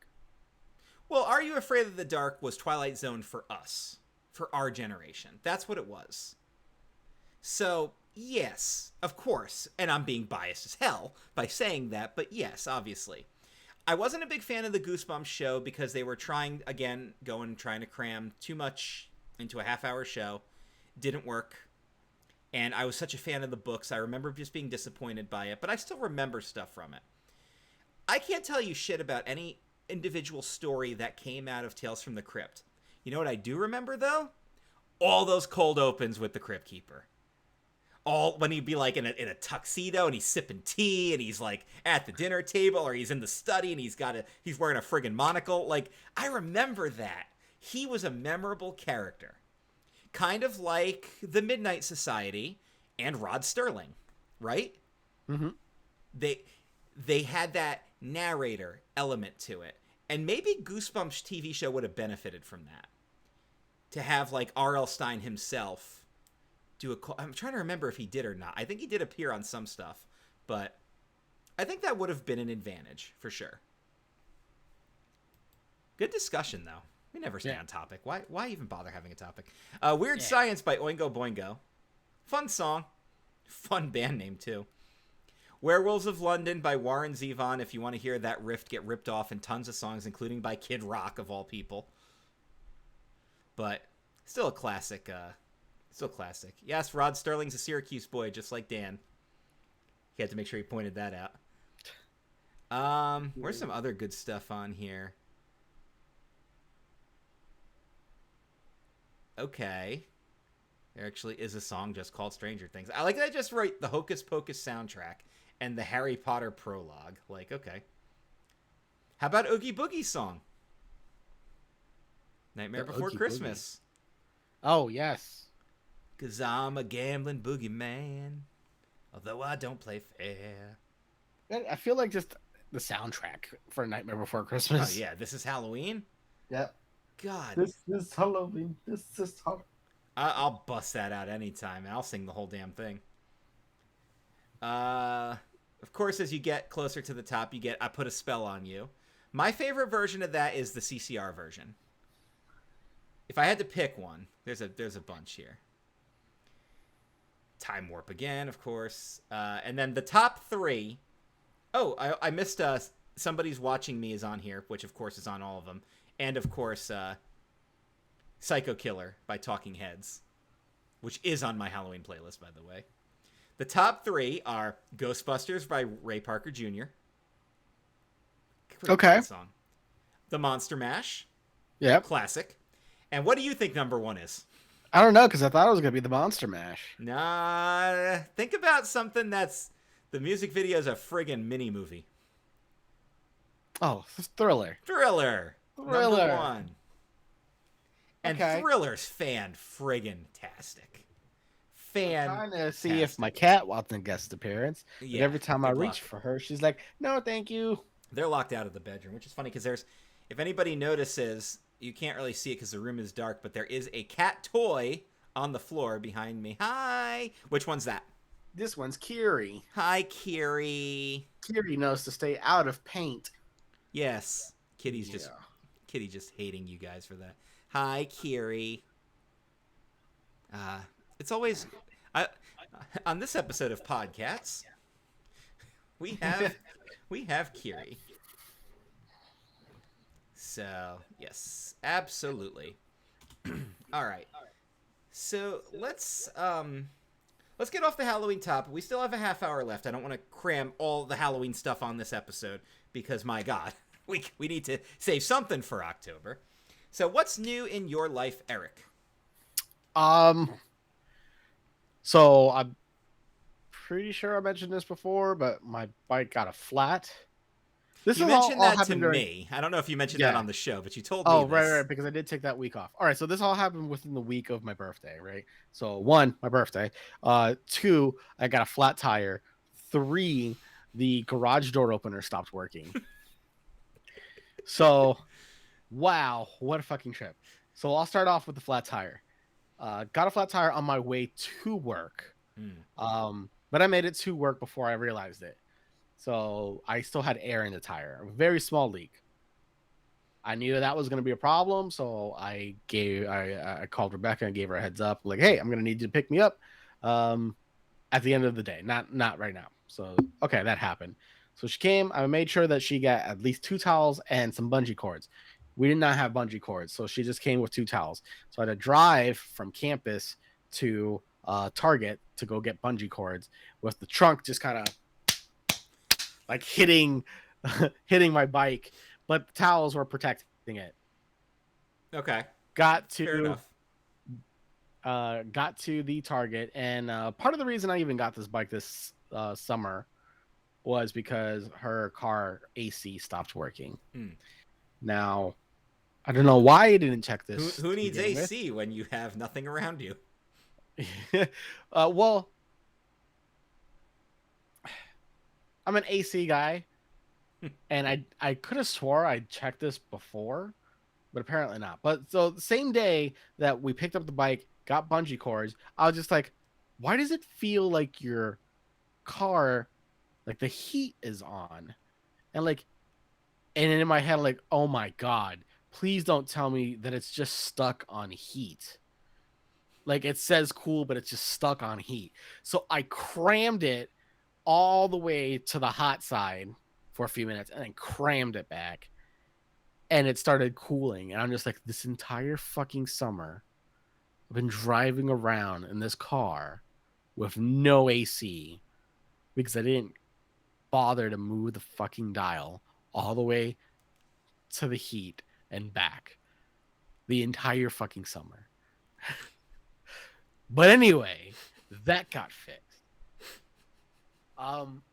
That was just How did all you of them. survive? Dude, that was a roll down the windows. It's not like Florida. We got quite a bit of a breeze. No, I mean I get that, but still, like, Yeah, it was a pain in the ass.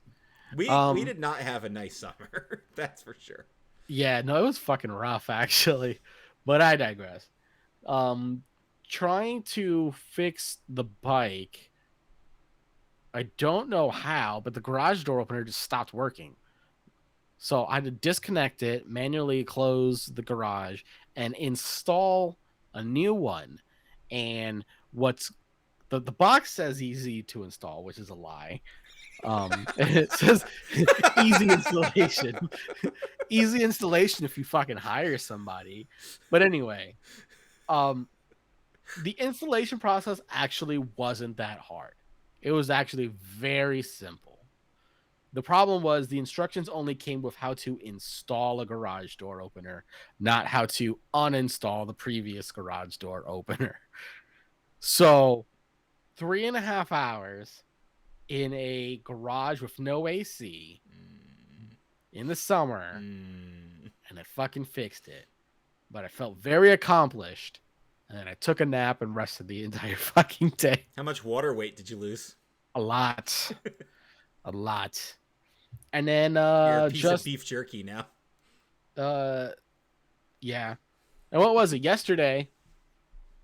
What a weird day yesterday was. Right? Because I went to the Renaissance Fair. And our plan was to be at the Renaissance Fair until about 3:30, come home, and then I was going to do the D&D game, but I realized the D&D game would have to start a little later because of the way traffic was going. And then we're just like, oh wait, it can't move later because of the Among Us game, so it got canceled. And I was just like, well, if it's getting canceled, I don't have to leave early, so I just stayed at the Renaissance Festival a little longer, which was a mistake. uh, got home. Hot? It was very hot. I had packages that was supposed to get dropped off on Monday from Amazon that got dropped off on Saturday. I've never had packages show up early. Like, so they were just sitting at the door. And then this morning, and why it took me so long to like message you and stuff, was those packages were all the stuff that I needed to repair the bike. Okay.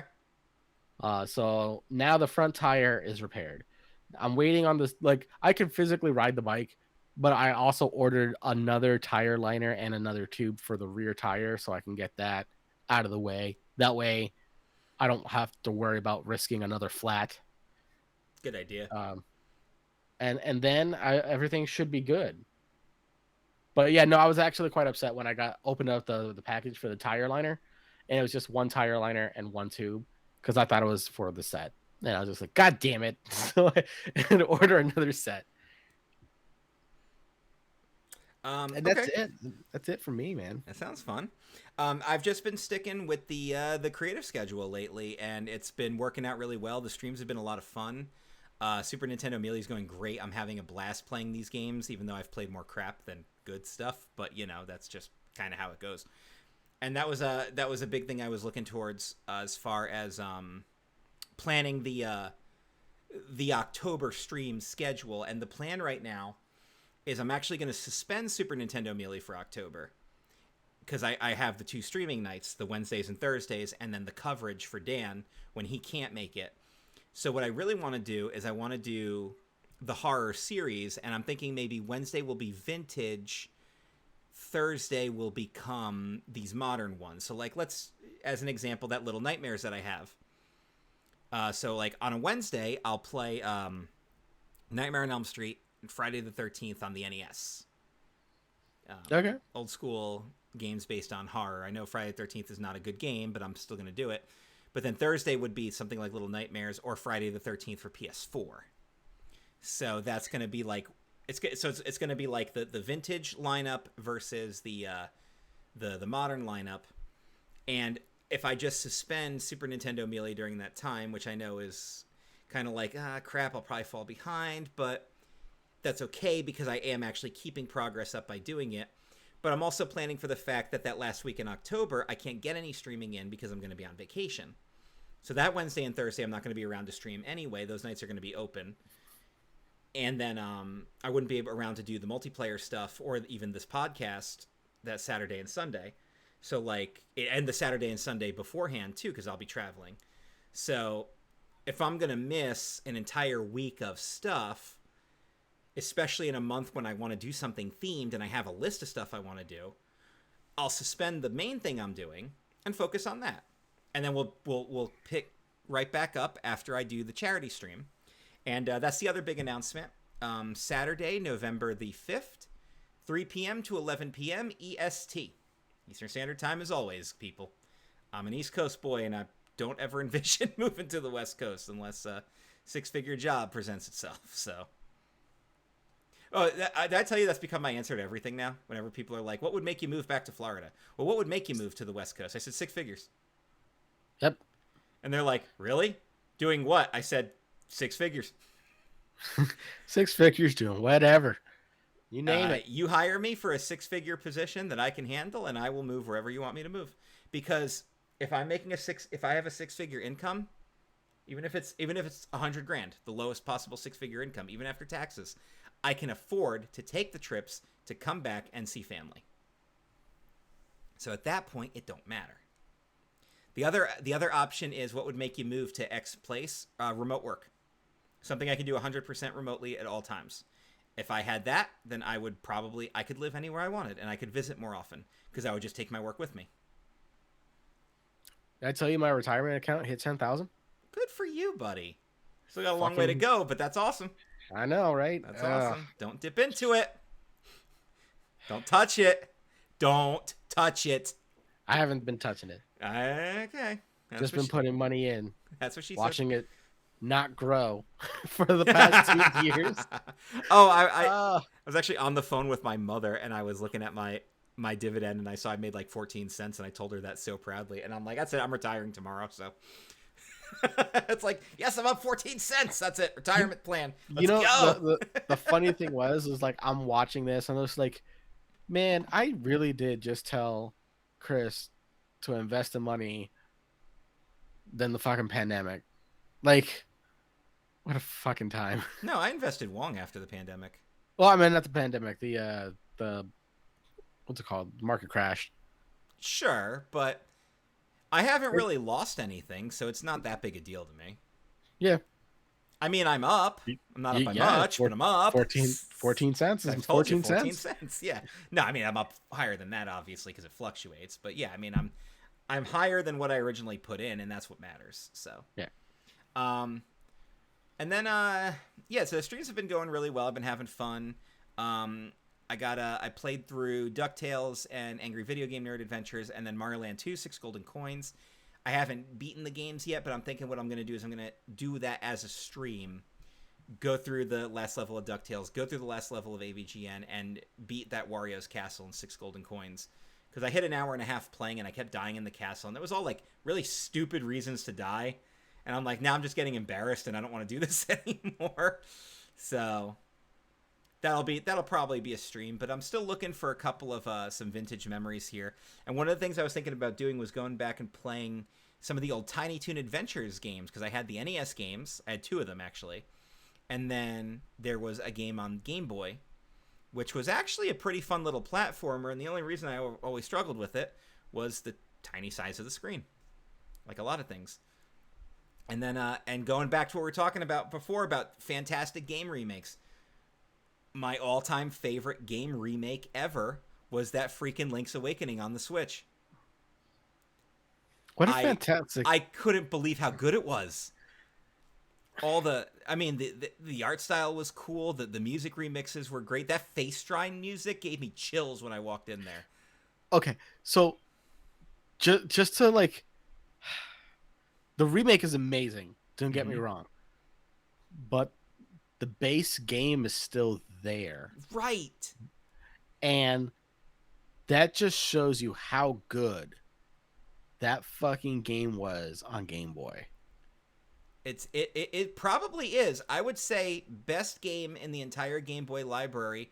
The only true competitors being Mario Land 2 and the OG Pokemons from that original Game Boy lineup.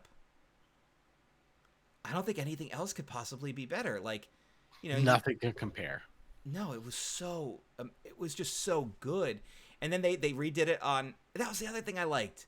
They redid it on Game Boy Color, and they made that color dungeon, which was a lot of fun. And I was like, I wonder if that's in the game. And I moved the gravestones, and there it is. And I'm like, this is awesome. They even kept this in, and they didn't have to do that. So. And the big thing for me about the Link's Awakening remake was the fact that the limitations of the Game Boy had the whole 2-weapon system the whole time, including the sword. See, sometimes you couldn't use the sword. Sometimes you had to wield the Rock's Feather, which was the greatest Zelda tool ever because you could jump. And then you had to have your base weapon with that. So it was like, okay, I've got the feather in one hand and I've got the magic rod in the other because I'm facing the final main boss, which was the lava dude at Turtle Rock. And I remember a lot of that was jumping and whipping that rod at him. So you would use the sword. I remember, at least in the Game Boy, you had to master the art of start switching, where like you would boots and jump, right?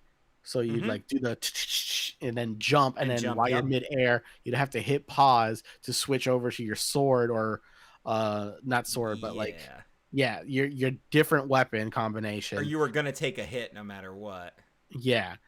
Did did they keep that in there? No, because in the remake, the Yeah. sword is one button, the shield is one button, the boots are one button, and then you still get to choose two items. So they fixed the biggest problem with the game for the remake. And some people will say it made it easier. No shit. What's the point? Like, yeah. But that was the other thing that I got a kick out of too, was they changed certain things around to make the game more challenging in certain aspects. So like the crane game, for example, yeah, it had like the Yoshi doll in the middle and then everything would go around it. Well, this time what they did is they had a couple of items back there and then a couple of static items. So it made that easier.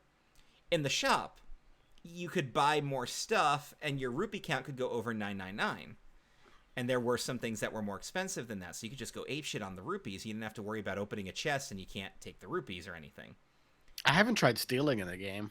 It's still there. I know it is. I didn't want to do it for obvious reasons because then they call you thief the whole time. And I was When just you like, go back to the shop, yeah. he becomes the heart. He becomes he could save the world. That fucking shopkeeper could save the Dude, world. he hits you with a Kamehameha. He freaking hits you with an energy wave and just annihilates you. Like, but then they also had other cool stuff that they changed too. All the boss battles, a lot of them had different elements put in. So, just as an example, the first battle you have with the Moldorm in the Tail Cave in the original Game Boy game, you hit him in the tail 4 times and he's done, and he just moves around the room. In this one, he gets faster and faster, but he also protects his weak spot. So it's a more challenging battle because you have to think a little bit more. And there's other elements in there too. There's other puzzles that they updated and made those changes so you could actually get around and do better. You're fighting a moblin in the forest, right? And it's got the sword and shield. In the game, you had to get the hitbox around the sword, or it would parry you. But if you hit him where the shield was, you could take him out in 2 hits. In this one, when he comes at you, no matter how many times you hit him, he's blocking it. So what you have to do is you have to actually hit him in the shield, open him up for an attack, and then get him. So there's even strategy with just base enemies. And all that stuff works. Hell, they even added where you have to get the boomerang and you trade your shovel for it. Yeah. You can get your shovel back, you just have to buy it back. I'll be like, oh yeah, you can have your shovel back, just buy it back from me for like a markup price, but yeah, I can get my shovel back, and that's cool. So all these little things that they changed. I mean, hell, they even changed the rapid ride. Originally, you would just go down the rapids and try to grab items, but now there's actually a race that you can do, or you can do the item grab. So it's either, oh, I want to challenge myself and get there as fast as possible, or I want to just go and grab items. Little stuff like that is really cool. And I'm really glad that they did stuff like that. I want them to make a Link to the Past remake. My God, I saw somebody created the opening of Link to the Past where he exits the house and it's the rainstorm and everything going to the castle, and it was done in Unreal Engine from that third-person perspective. Can you imagine playing A Link to the Past the way it is in a third-person perspective with the Unreal Engine behind it? Think about that. I am. Yeah, I don't think Nintendo would ever do it. They won't, and I don't know why. I don't know why they won't. They won't live and die by that stuff. And this was a discussion Dan and I were having. Super Mario Land 2 6 Golden Coins would be apt for a remake. You add stuff to it to make it a longer game because it is a short game. I mean, Link's Awakening, comparatively speaking, was a relatively short game. I think they would do a remake, but I do not think that they would use the Unreal Engine because they do not want to will do that. But yeah, because of the licensing. They want to make their own engine. And that's fine. It will never look as good as them, but that's fine. Yeah, I remember loading up Stray, and of course I see Unreal Engine. I'm like, here we go. This game's gonna look great.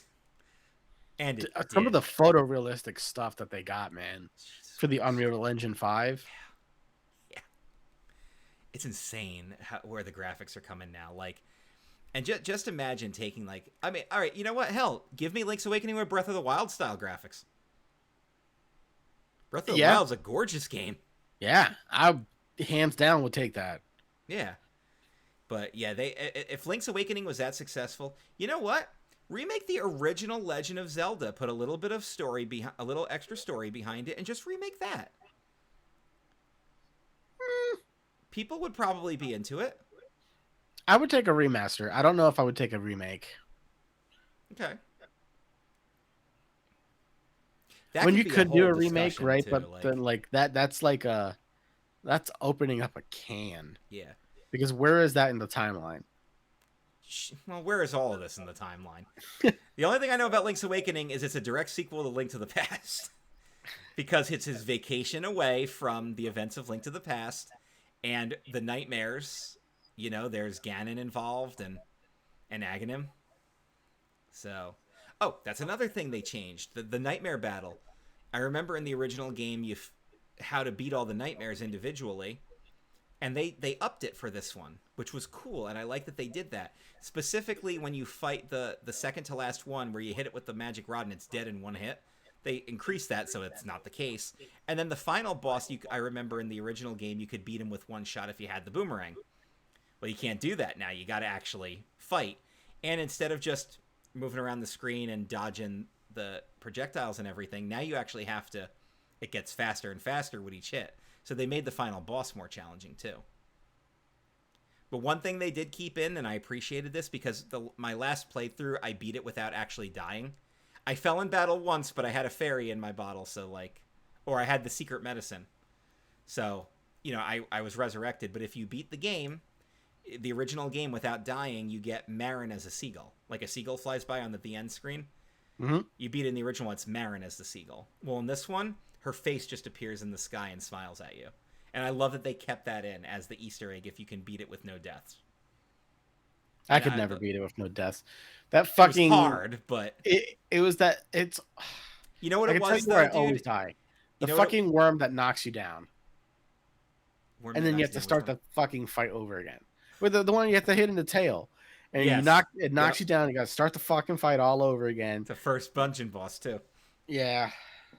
Yeah, Moldorm was in Link to the Past too, and it's the worst fight in the whole game when you're in the mountain tower and every time you fall through, you have to restart the battle every time. It takes like 7 hits.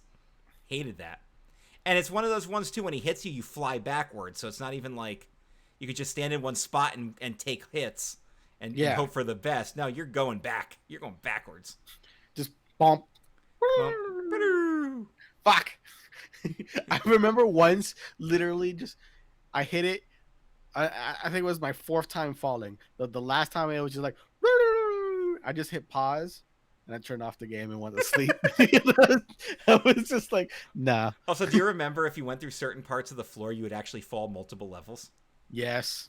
So if you went down that particular part, you were falling as far as you could go.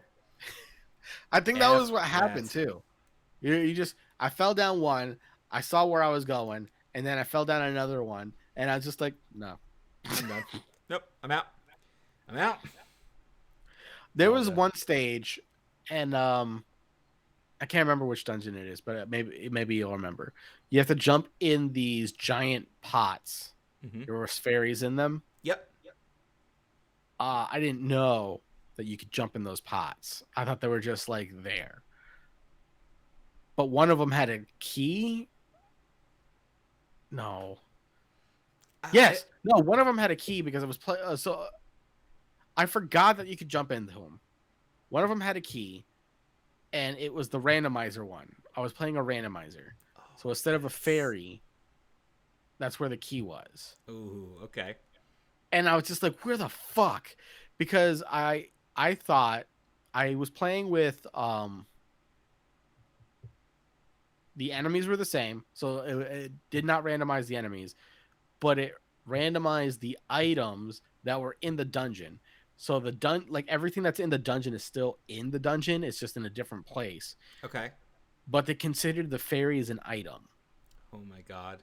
So I was just like, where the fuck is this key? Because I opened up all the treasure chests like I got every single fucking chest and I didn't have this goddamn key. So that would be the very first dungeon too, if I remember correctly. So. Yeah, it's the first time I ever tried a randomizer. Also, the last time I ever tried a randomizer. Now imagine a randomizer in Super Mario RPG. No. Imagine a randomizer for Chrono Trigger. I mean, so I think it could work for those kind of RPGs. I don't think it would be as good as like a randomizer for an action type game. So like Zelda or Super Metroid. Okay. Right. But my problem with randomizers, and I don't know if this is a thing or not, how do you know you won't just get stuck somewhere because you can't make it past a certain thing because the item that you need to break these blocks is on the other side? You know what I mean? And then I don't want to play this game for like 10 hours to just realize, oh, the super bombs are on the other side of that super bomb thing and I can't get to it. It took me a while. I was really pissed off because the very first chest that you open that's supposed to be the shield, I lucked out. I really lucked out because I opened it. It was my tier 2 sword, the red one, the one where you swing it, it goes whoosh, really loudly. So I was like, oh yeah, this is gonna be an easy game. No, it was not easy. I know. Did you also know in Link to the Past that if you don't get the lantern out of your house, you'll actually find it in the castle? Yeah. Because they did that on purpose. I completely forgot to grab the lantern every time I play. Every time I play a game, I forget the lantern. The chest literally in your house and you just don't open it. You remember when you would take the asshole sitting outside the desert, you take his sign, it would follow you around, all pissed off, and then you couldn't enter any doors? No. What? Yeah, there was a guy sitting outside the desert in Link to the Past, and he had a sign that said "Don't talk to me" or something like that. And if you took his sign and broke it, he'd follow you around, pissed off, and then it would be like, "You cannot enter a building when you have someone behind you." Like, son of a bitch! He had to like go off screen and come back so it would reset. Just summon the bird to fly you away somewhere. Yeah, I'm done. I'm done with this asshole. Yeah. Because I remember that was the thing when you found that random treasure chest in the Dark World that would follow you around. You couldn't enter any buildings. Like, what the hell am I supposed to do? And then you go to him, and he's like, "Oh, I got this for you." Because you can get 4 bottles in that game, and you can get 3 of them super easy. But that 4th one, where is the 4th one? Because there's one under the bridge, right? Yeah, you get 2 in the village. There's 1 in a chest in the bar if you go in the back door. And then you buy the one from the actual salesman, and then you get the 3rd one from under the bridge. You get all that before you go to the Dark World. But then the Dark World, you don't get the treasure chest until you can get into that village that's back there. And you can't get back there until you are doing the 4th dungeon, because that's where you get the upgraded power glove and you can lift the heavier stones. It's where the smithy shop is in the Dark World. You walk into the burned out house and a treasure chest starts following you. So there's nothing you can do about that. Until you're like, well, you can't enter any buildings, you can't do anything until you get rid of this chest. And then you're just like, oh, this guy outside the desert opened it for me. Fantastic. Because you're kind of locked at that point until you figure it out. But what a great game. What a great way to end the stream too. Like, to talk about the greatest video game ever made. Sitting here on the shelf too. Where are you? I'm gonna hold you up. It's been a while since I've done a playthrough. I'm gonna hold you up to the camera. There we go. Nice. There we go. There you are. I wonder if they ever made a gold cartridge of it. To the best of my knowledge, no, because I think I actually did research that once. And if somebody did make one, it wasn't like a legitimate Nintendo version of it. Yeah. So that'd be disappointing. I want it. If it exists, I just want it. So Can you imagine being the best Zelda game and you're the only one that doesn't have a gold cartridge? I think Link's Awakening got one. Link's Awakening didn't need one. Could you imagine a gold cartridge on a Game Boy? If you really wanted a gold cartridge on a Game Boy, just leave it out in the sun for a Oh little my bit. God. No, don't do that. Don't do that. That's bad advice. And you know what? And here's the other thing. Well, we can end with this. We know that they can do these remakes really well because not only was Link's Awakening a success, but they experimented with Pokemon when they did Let's Go Pikachu and Let's Go Eevee because those were remakes of Pokemon Yellow. Yeah. And another Game Boy game. So it is possible to do really good remakes of these old school games, do them well, and do them justice. So I would love to see more of this. And I know there's all these freaking copyrights and everything, and that's why we won't get one with Mario RPG and Chrono Trigger and all that shit. But can we just, for the sake of the gamers, can you guys just knock it the hell off? No, man, because capitalism. Because capitalism. All right, guys. Well, we want to thank you guys for tuning into this live episode. We got some fun comments here in the chat. We might do this again live. We might start doing these live every Sunday. We started at 7:30. We'll probably shoot for 7 p.m.s roughly.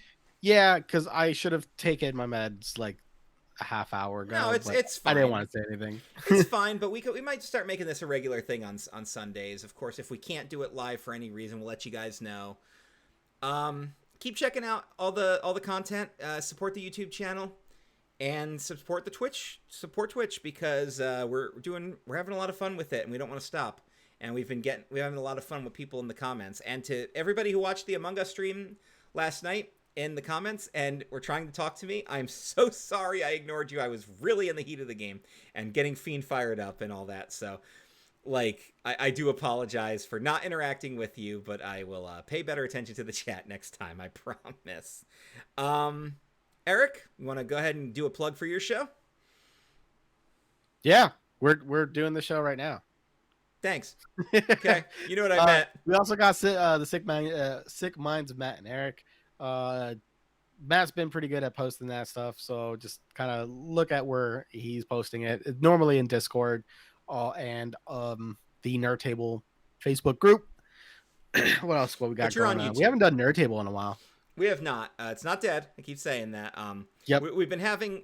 It's just that we're having more fun with this stuff. With doing the, and I love doing this live because I hate editing, and I'm much more of a just go kind of person. Like. Mm-hmm.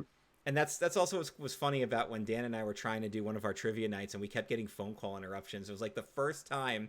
Dan and I have been podcasting since 2013. That was literally the first time that ever happened where he got a phone call and then I got a phone call. We actually had to stop the recording twice. And it was a video recording, which made it harder. But it was just something that had to get done. But I like doing live. I enjoy live. I like the live element. So I would love to keep doing this as a live show. And plus, it's a fun way to get more interaction. And then what I'll start doing is I'll start releasing the episodes later in the week. So you can tune in live on Sundays. And if you can't, then maybe Tuesday-ish or so, the episode will drop. This one I'm going to put up right away because it's our first one doing it live. But I think that's going to be like the standard moving forward here. So just keep supporting everything and keep supporting CKCC Radio because Jeff Trelowitz is killing it. He's got 3 shows on there. We got Race Nerd with Matt Hardman and all the other fun stuff going on the channel. And I'm actually blanking on a lot of stuff right now because a lot of shows are on hiatus because we're doing other things. And then I had something I wanted to discuss this week. It was going to be sort of an announcement. But I'm only putting the starting works on it now, so that's going to be your teaser for next week. Is I'm going to make an announcement next week of something else I'm working on that I think you're going to really enjoy. Eric's going to get to know about it as soon as I stop recording, but the rest of y'all got to wait. So there's your teaser. Hey. There's your teaser. Is that Jake? It's Jake and Finn dressed as Epona and Link. And Link, yeah. And then what's the fairy? Is that? That's just a fairy. Oh, it's just a fairy. Okay. I can't remember what the fairy's name is it's the fluffy cloud. From which game? No, the cloud in Adventure Time. Adventure Time. Oh, I don't remember. I haven't seen enough Adventure Time to know all the characters, so. I gotcha. Yeah. Should I have censored this? Am I gonna get? Is there gonna be like a copyright strike on that or? Nah. Yeah, you'd be fine. just laughing about it. But yeah, thank you guys for tuning in.